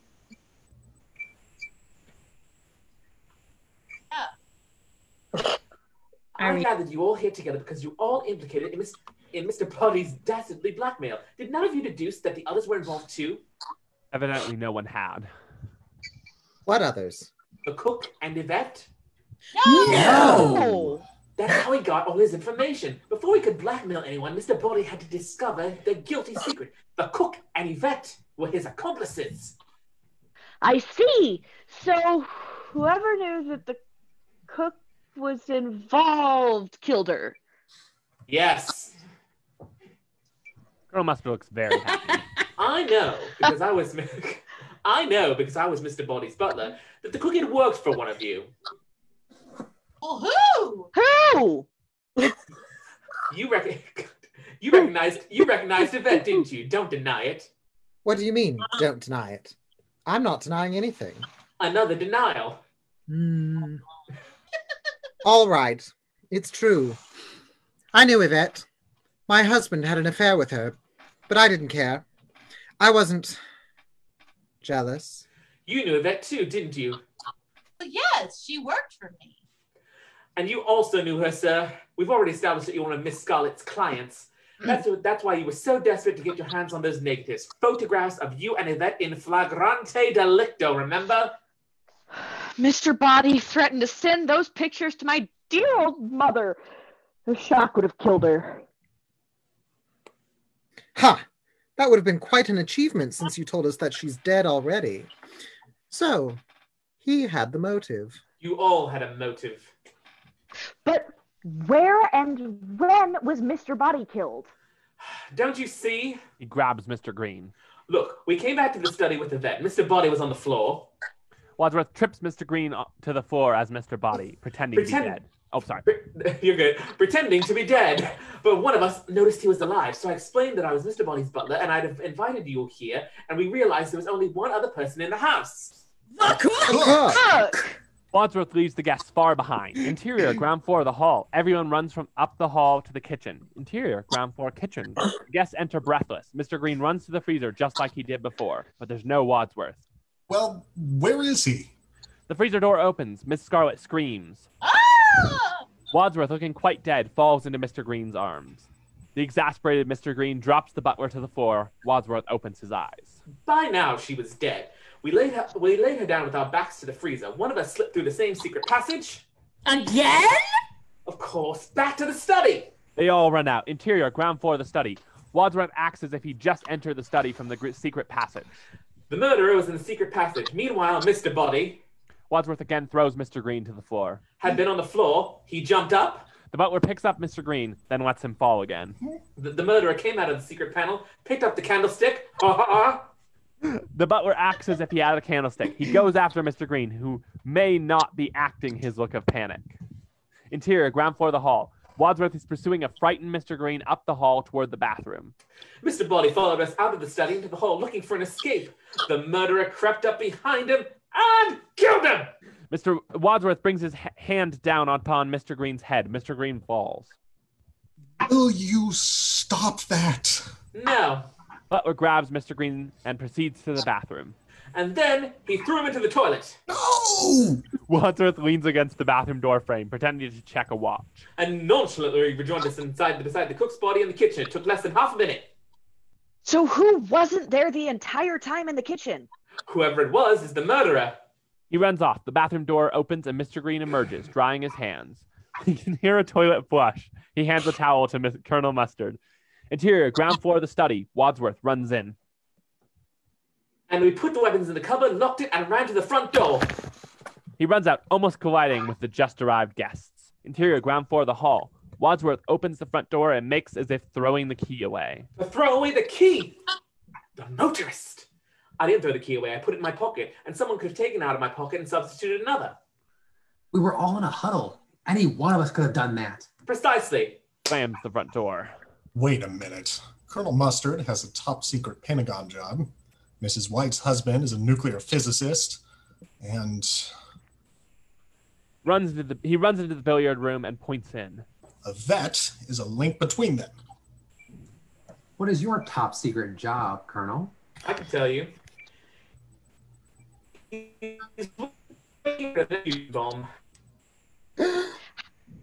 How did you know that? Can you keep a secret? Yes. So can I.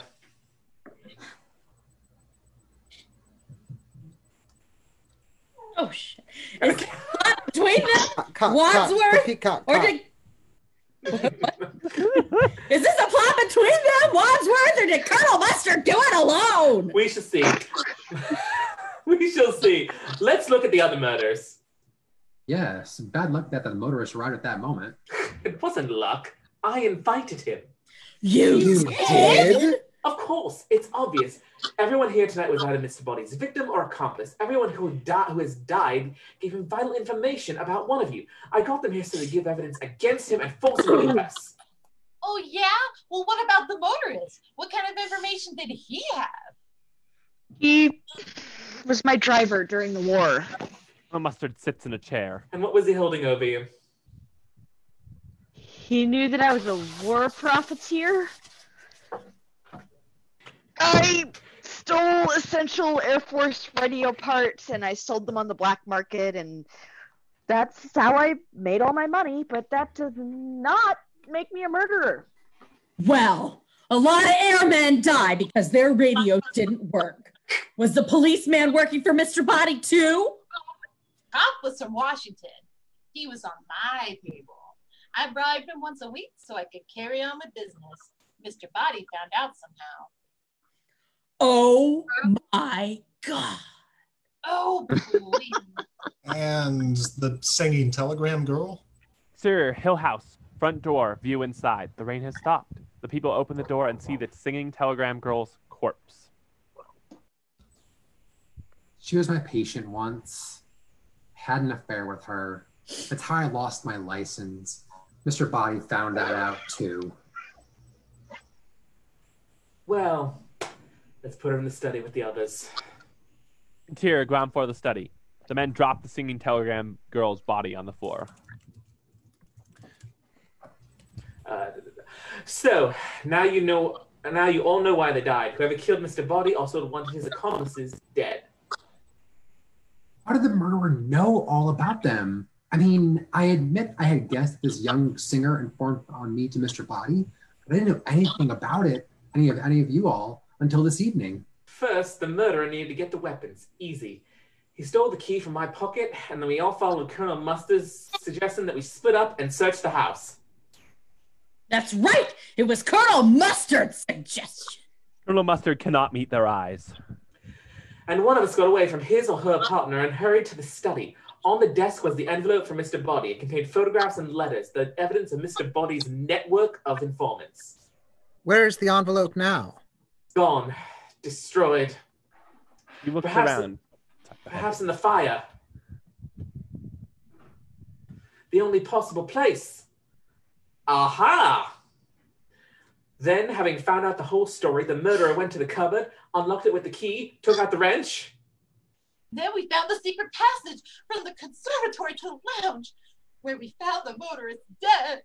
Interior, ground floor of the hall. Wadsworth frantically acts out the next scene. That's right. We couldn't get in, so Yvette ran to the open cupboard and shot the door open. Bang! And then the doorbell rang. The doorbell rings. Everyone freezes in terror. Ah! Whoever it is, they gotta go away or they'll be killed! Oh! Mrs. Peacock opens the front door. A rather elderly evangelicalist stands outside, pamphlets in hand. Elderly, bitch, I swear to God, you call me out like that. I may be past my gay death, but you don't have to call me old. Damn. But all right. Mm-hmm. All right. Good evening. Have you given any thought to the kingdom of heaven? What? Repent. The kingdom of heaven is at hand. Wait, just whistling Dixie. Armageddon is almost upon us. I've got news for you. It's already here. Mrs. Peacock tries to shut the door on him. Go away! But your souls are in danger. Our lives are in danger, you beatnik! Oh, God. She shuts the door on him, closing several of his pamphlets inside. The cop arrived next. We locked him in the library. We forgot the cupboard. The cupboard with the weapons was now unlocked. And the murderer switched off the electricity. He does so. Everything goes black. Oh, my God. Not again! Turn on the lights! Wadsworth turns on the lights. Interior, ground floor, the hall. Sorry, didn't mean to frighten you. You're a bit late for that. I hate it when he does that. Uh-huh. Then there were 3 more murders. So, which of us killed them? None of us killed Mr. Body or the cook. So who did? Who did? The one person who wasn't with us. E equals MC squared. I guess try to figure it out. Yvette. Yvette? She was in the billiard room listening to our conversation. To flashback of Yvette sitting on the pool table. The following events transpire as Wadsworth describes them. She heard the gunshot. She thought he was dead. And while we all examined the bullet hole, she crept into the study, picked up the dagger, and ran to the kitchen and stabbed the cook. Yvette stabs Mrs. Ho in the back. That hoe. That hoe. The hall. I didn't get to my line yet. We didn't hear the cook scream because Mrs. Peacock was screaming about the poison brandy. Then Yvette returned to the billiard room. She screamed and we all ran to her. Cut to present, the hall. Well, when did she kill Mr. Body? When I said, we all ran to the kitchen to see the cook. Yvette hid in the study to check that Mr. Body was dead. Cut to flashback of Yvette hiding behind a chair in the lounge. The following events transpire as Wadsworth describes them. He got up and followed them down the hall, so she hit him on the head with a candlestick and dragged him into the toilet. Cut to present in the hall. Why? To create confusion. It worked! Why did she do it? Was it because she was acting under orders from the person who later killed her?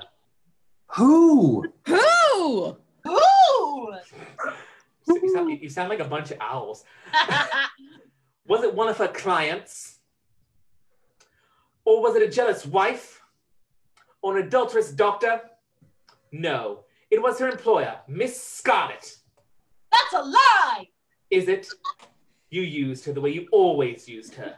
You killed the motorist when we split up to search the house. How could I have known about the secret passage? Easy. Yvette told you. So when we split up again. Cut to Miss Scarlet, gloved, turning off the electricity. You switched off the electricity. It was easy for you here on the ground floor. Then in the dark, you got the lead pipe and the rope, strangled Yvette, ran to the library, killed the cop, picked up the gun where Yvette dropped it, opened the front door, recognized the same telegram from her photograph, and shot her. Cut to present, the hall. You've no proof. The gun is missing. Gentlemen, turn out your pockets. Ladies, empty your purses. Whoever has the gun is the murderer. They all do so. Suddenly, Miss Scarlet pulls out the revolver. She points it at him. Brilliantly worked out, Wadsworth. I congratulate you. He shrugs off the praise. Miss Scarlet starts to slowly make her way to the front door. Me too. Shut up! Now, there's one thing I don't understand. One thing? Why did you do it? Half of Washington knows what kind of business you run. You were in no real danger. The whole town would be implicated if you were exposed. I don't think they know my real business. My business is secrets. Yvette found them out for me. The secrets of Senator Peacock's Defense Committee, of Colonel Mustard's bomb, Professor Plum's UN contacts, and the work of your husband, the nuclear physicist. So it is political. You're a communist. No, Mr. Green, communism is just a red herring. Like all members of the oldest profession, I'm a capitalist, and I'm gonna sell my secrets, your secrets, to the highest bidder. And what if we don't cooperate? You will, or I'll expose you.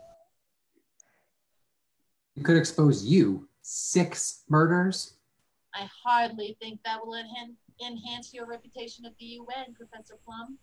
If it's revealed that you have been implicated not only in adultery with one of your patients, but in her death. He lowers the revolver at him. And the deaths of 5 other people. You don't know what kind of people they have at the UN. I might go up in their estimation. Colonel Mustard starts toward Miss Scarlet. She brings the revolver to bear on him. It is no good blackmailing me, madam. I have no more money.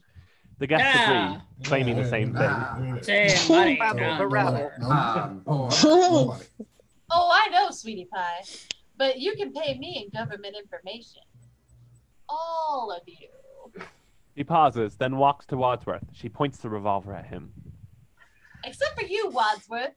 You're a mere butler. Have no access to government secrets.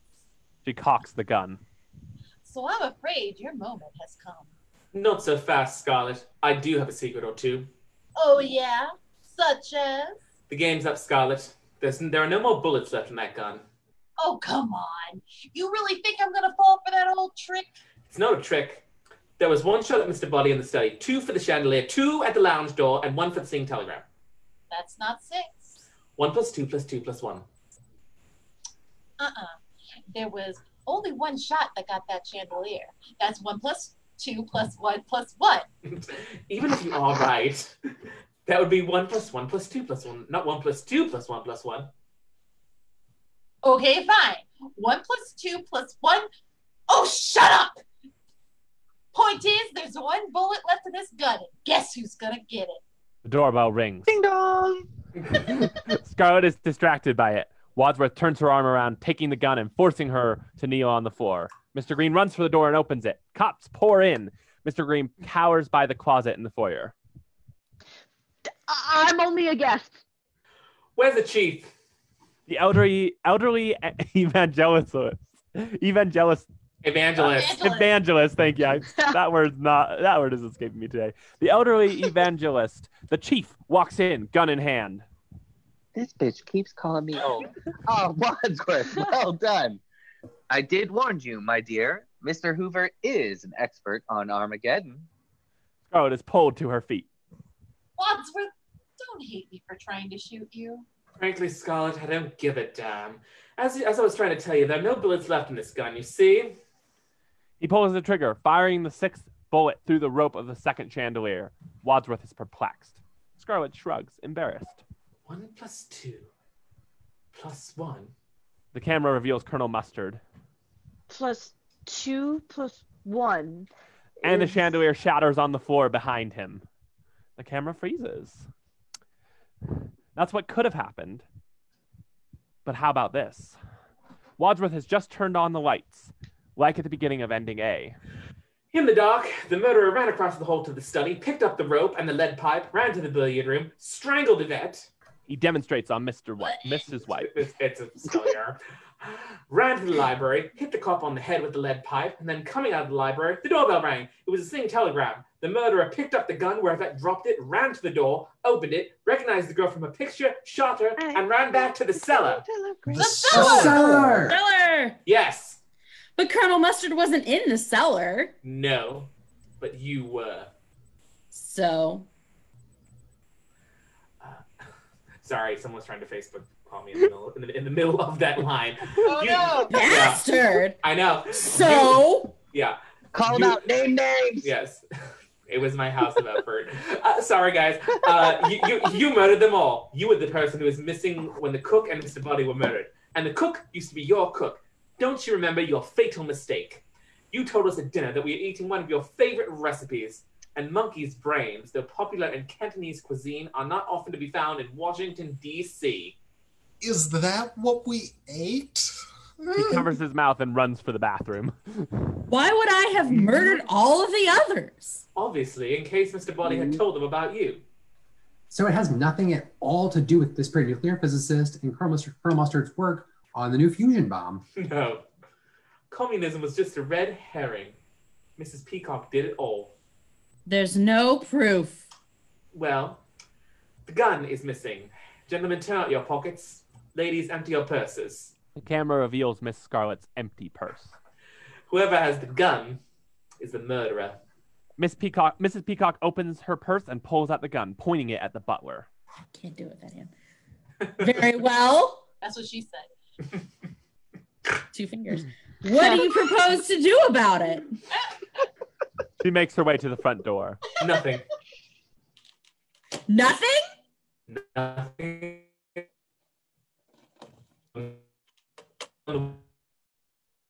Blackmailer and his disgusting informers. But the police will be here any minute. What happens then? Why should the police come? Nobody's called them. You mean? That's right. Now, I suggest that we stack the bodies in the cellar, lock it, leave quietly one at a time, and pretend that none of this has ever happened. Great idea. I'll leave first, if you don't mind. Mrs. Peacock uses the gun to wave the other guests into a group. Be my guest. In fact, I think we all owe you a vote of thanks. He starts singing in an appealing baritone. Oh, shit. Hey!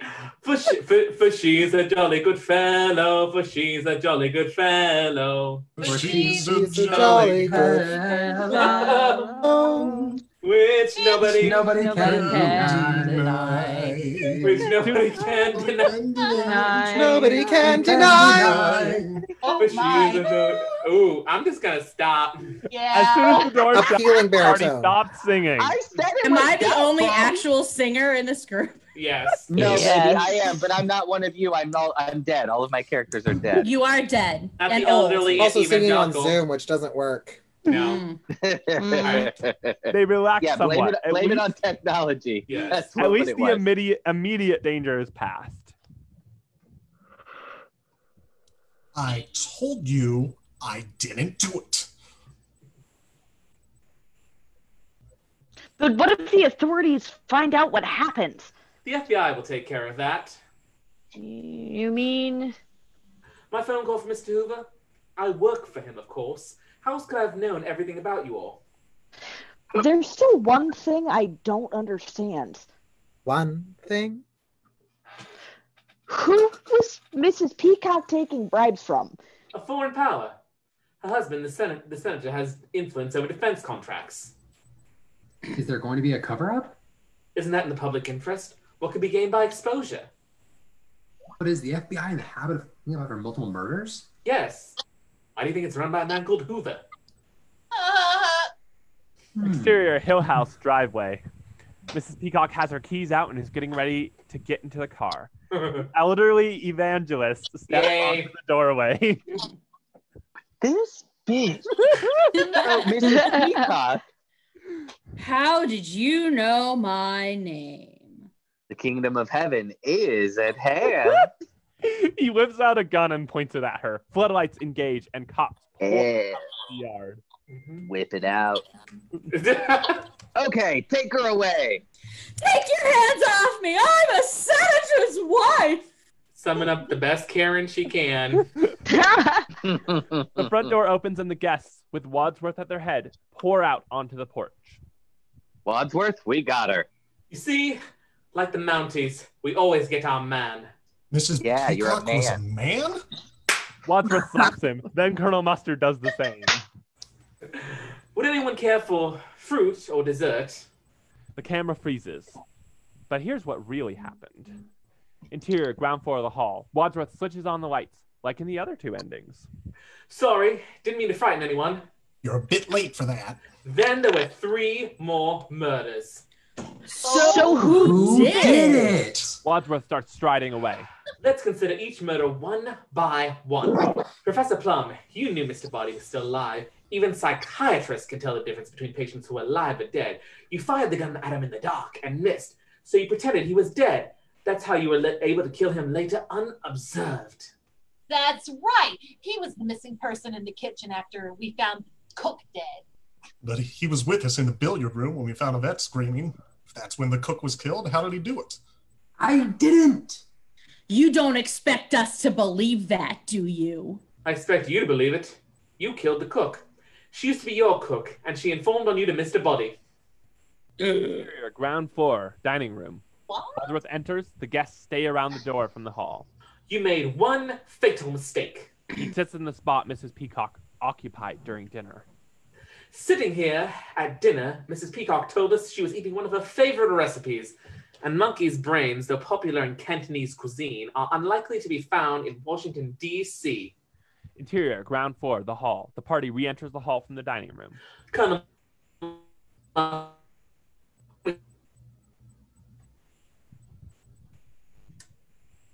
You've got it.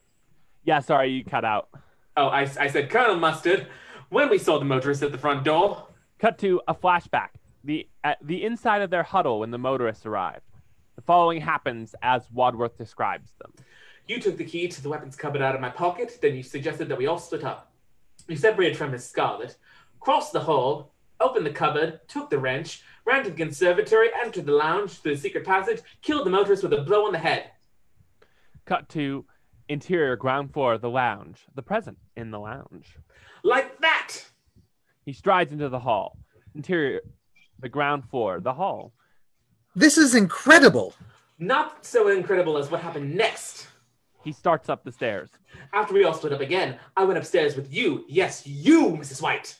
The butler stops on the landing. And while I was in the master bedroom... Cut to flashback of Mrs. White hurrying downstairs. You hurried downstairs and turned off the electricity, got the rope from the open cupboard, and throttled Yvette. Cut to the present in the hall. You were jealous that your husband was shoving Yvette. That's why you killed him, too. Yes. Yes, I did it. I killed Yvette. I hated her so much.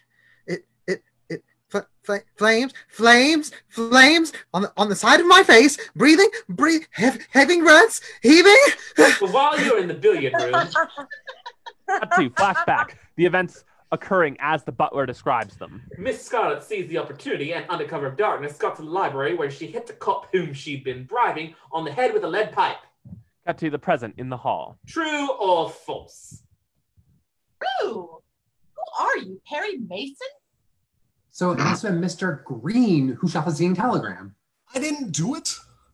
Well, there's nobody else left. But I didn't do it. The gun is missing. Whoever's got the gun shot the girl. Wadsworth pulls the gun from his pocket. I shot her. You? So it was you. I was going to expose you. I know. So I choose to expose myself. Please, there are ladies present. You thought Mr. Body was dead, but... You thought Mr. Body was dead, but why? None of you even met him until tonight. You're Mr. Body. Wait a minute. He runs to the study door. So who did I kill? My butler. Shucks. Wadsworth uses the revolver to wave the professor to join the group. He was expendable like all of you. I'm grateful to all of you for disposing of my network of spies and informers. Saved me a lot of trouble. Now there's no evidence against me. This all has nothing to do with my disappearing nuclear physicist husband or Colonel Mustard's work with the new top-secret fusion bomb. No. Communism was just a red herring. Wadsworth runs to the front door, keeping the revolver trained on the party. But the police will be here any minute. You'll never get away with this, any of you. Why should the police come? Nobody's cold. You mean? Oh my God! Of course! So why shouldn't we get away with it? We'll stack the bodies in the cellar, lock it, leave quietly one at a time, and forget that any of this ever happened. Mr. Green takes off his glasses and starts to put them in his jacket's inside pocket. And you'll just go on blackmailing us all. Of course, why not? Well, I'll tell you why not. He whips a pistol from his jacket and fires. Wadsworth tries to get a shot off, but is far too slow. Butler is hit. Han shot first. Good shot, Green. Wadsworth slides down the closet door to the floor. He looks at the blood flowing out of his chest. Very good. Wadsworth dies. Mr. Green stands fully, lowering the pistol. He already looks more confident than he has yet during the night. Mrs. White steps up to him. He points the pistol at her. Are you a cop? No, I'm a plant. Is that me? Yeah. Aren't men like you usually called fruits? Very funny. FBI, that phone call from J. Edgar Hoover was from me.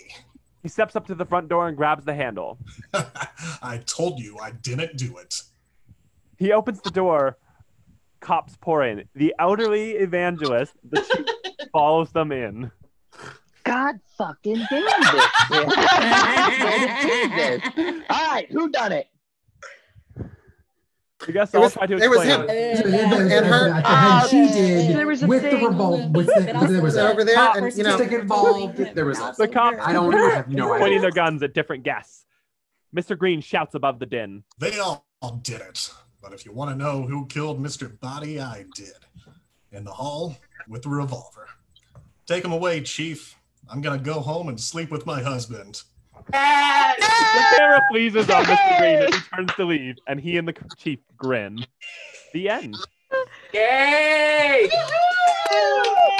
did it! Okay. All right, let's turn this down a little bit so it's more background noise than anything. That is it, everybody. Thank you so much. I guess we'll take about. I'll just go in reverse order from what I'm seeing here. So let's start with Samantha Madison playing Yvette. Give everybody. Playing about 10,000 roles, one of whom is apparently decrepit and elderly. Mona Chase playing about 6 dead bodies tonight. Thank you. About Thank you. 6 Dying dead is my bodies. game. Yeah.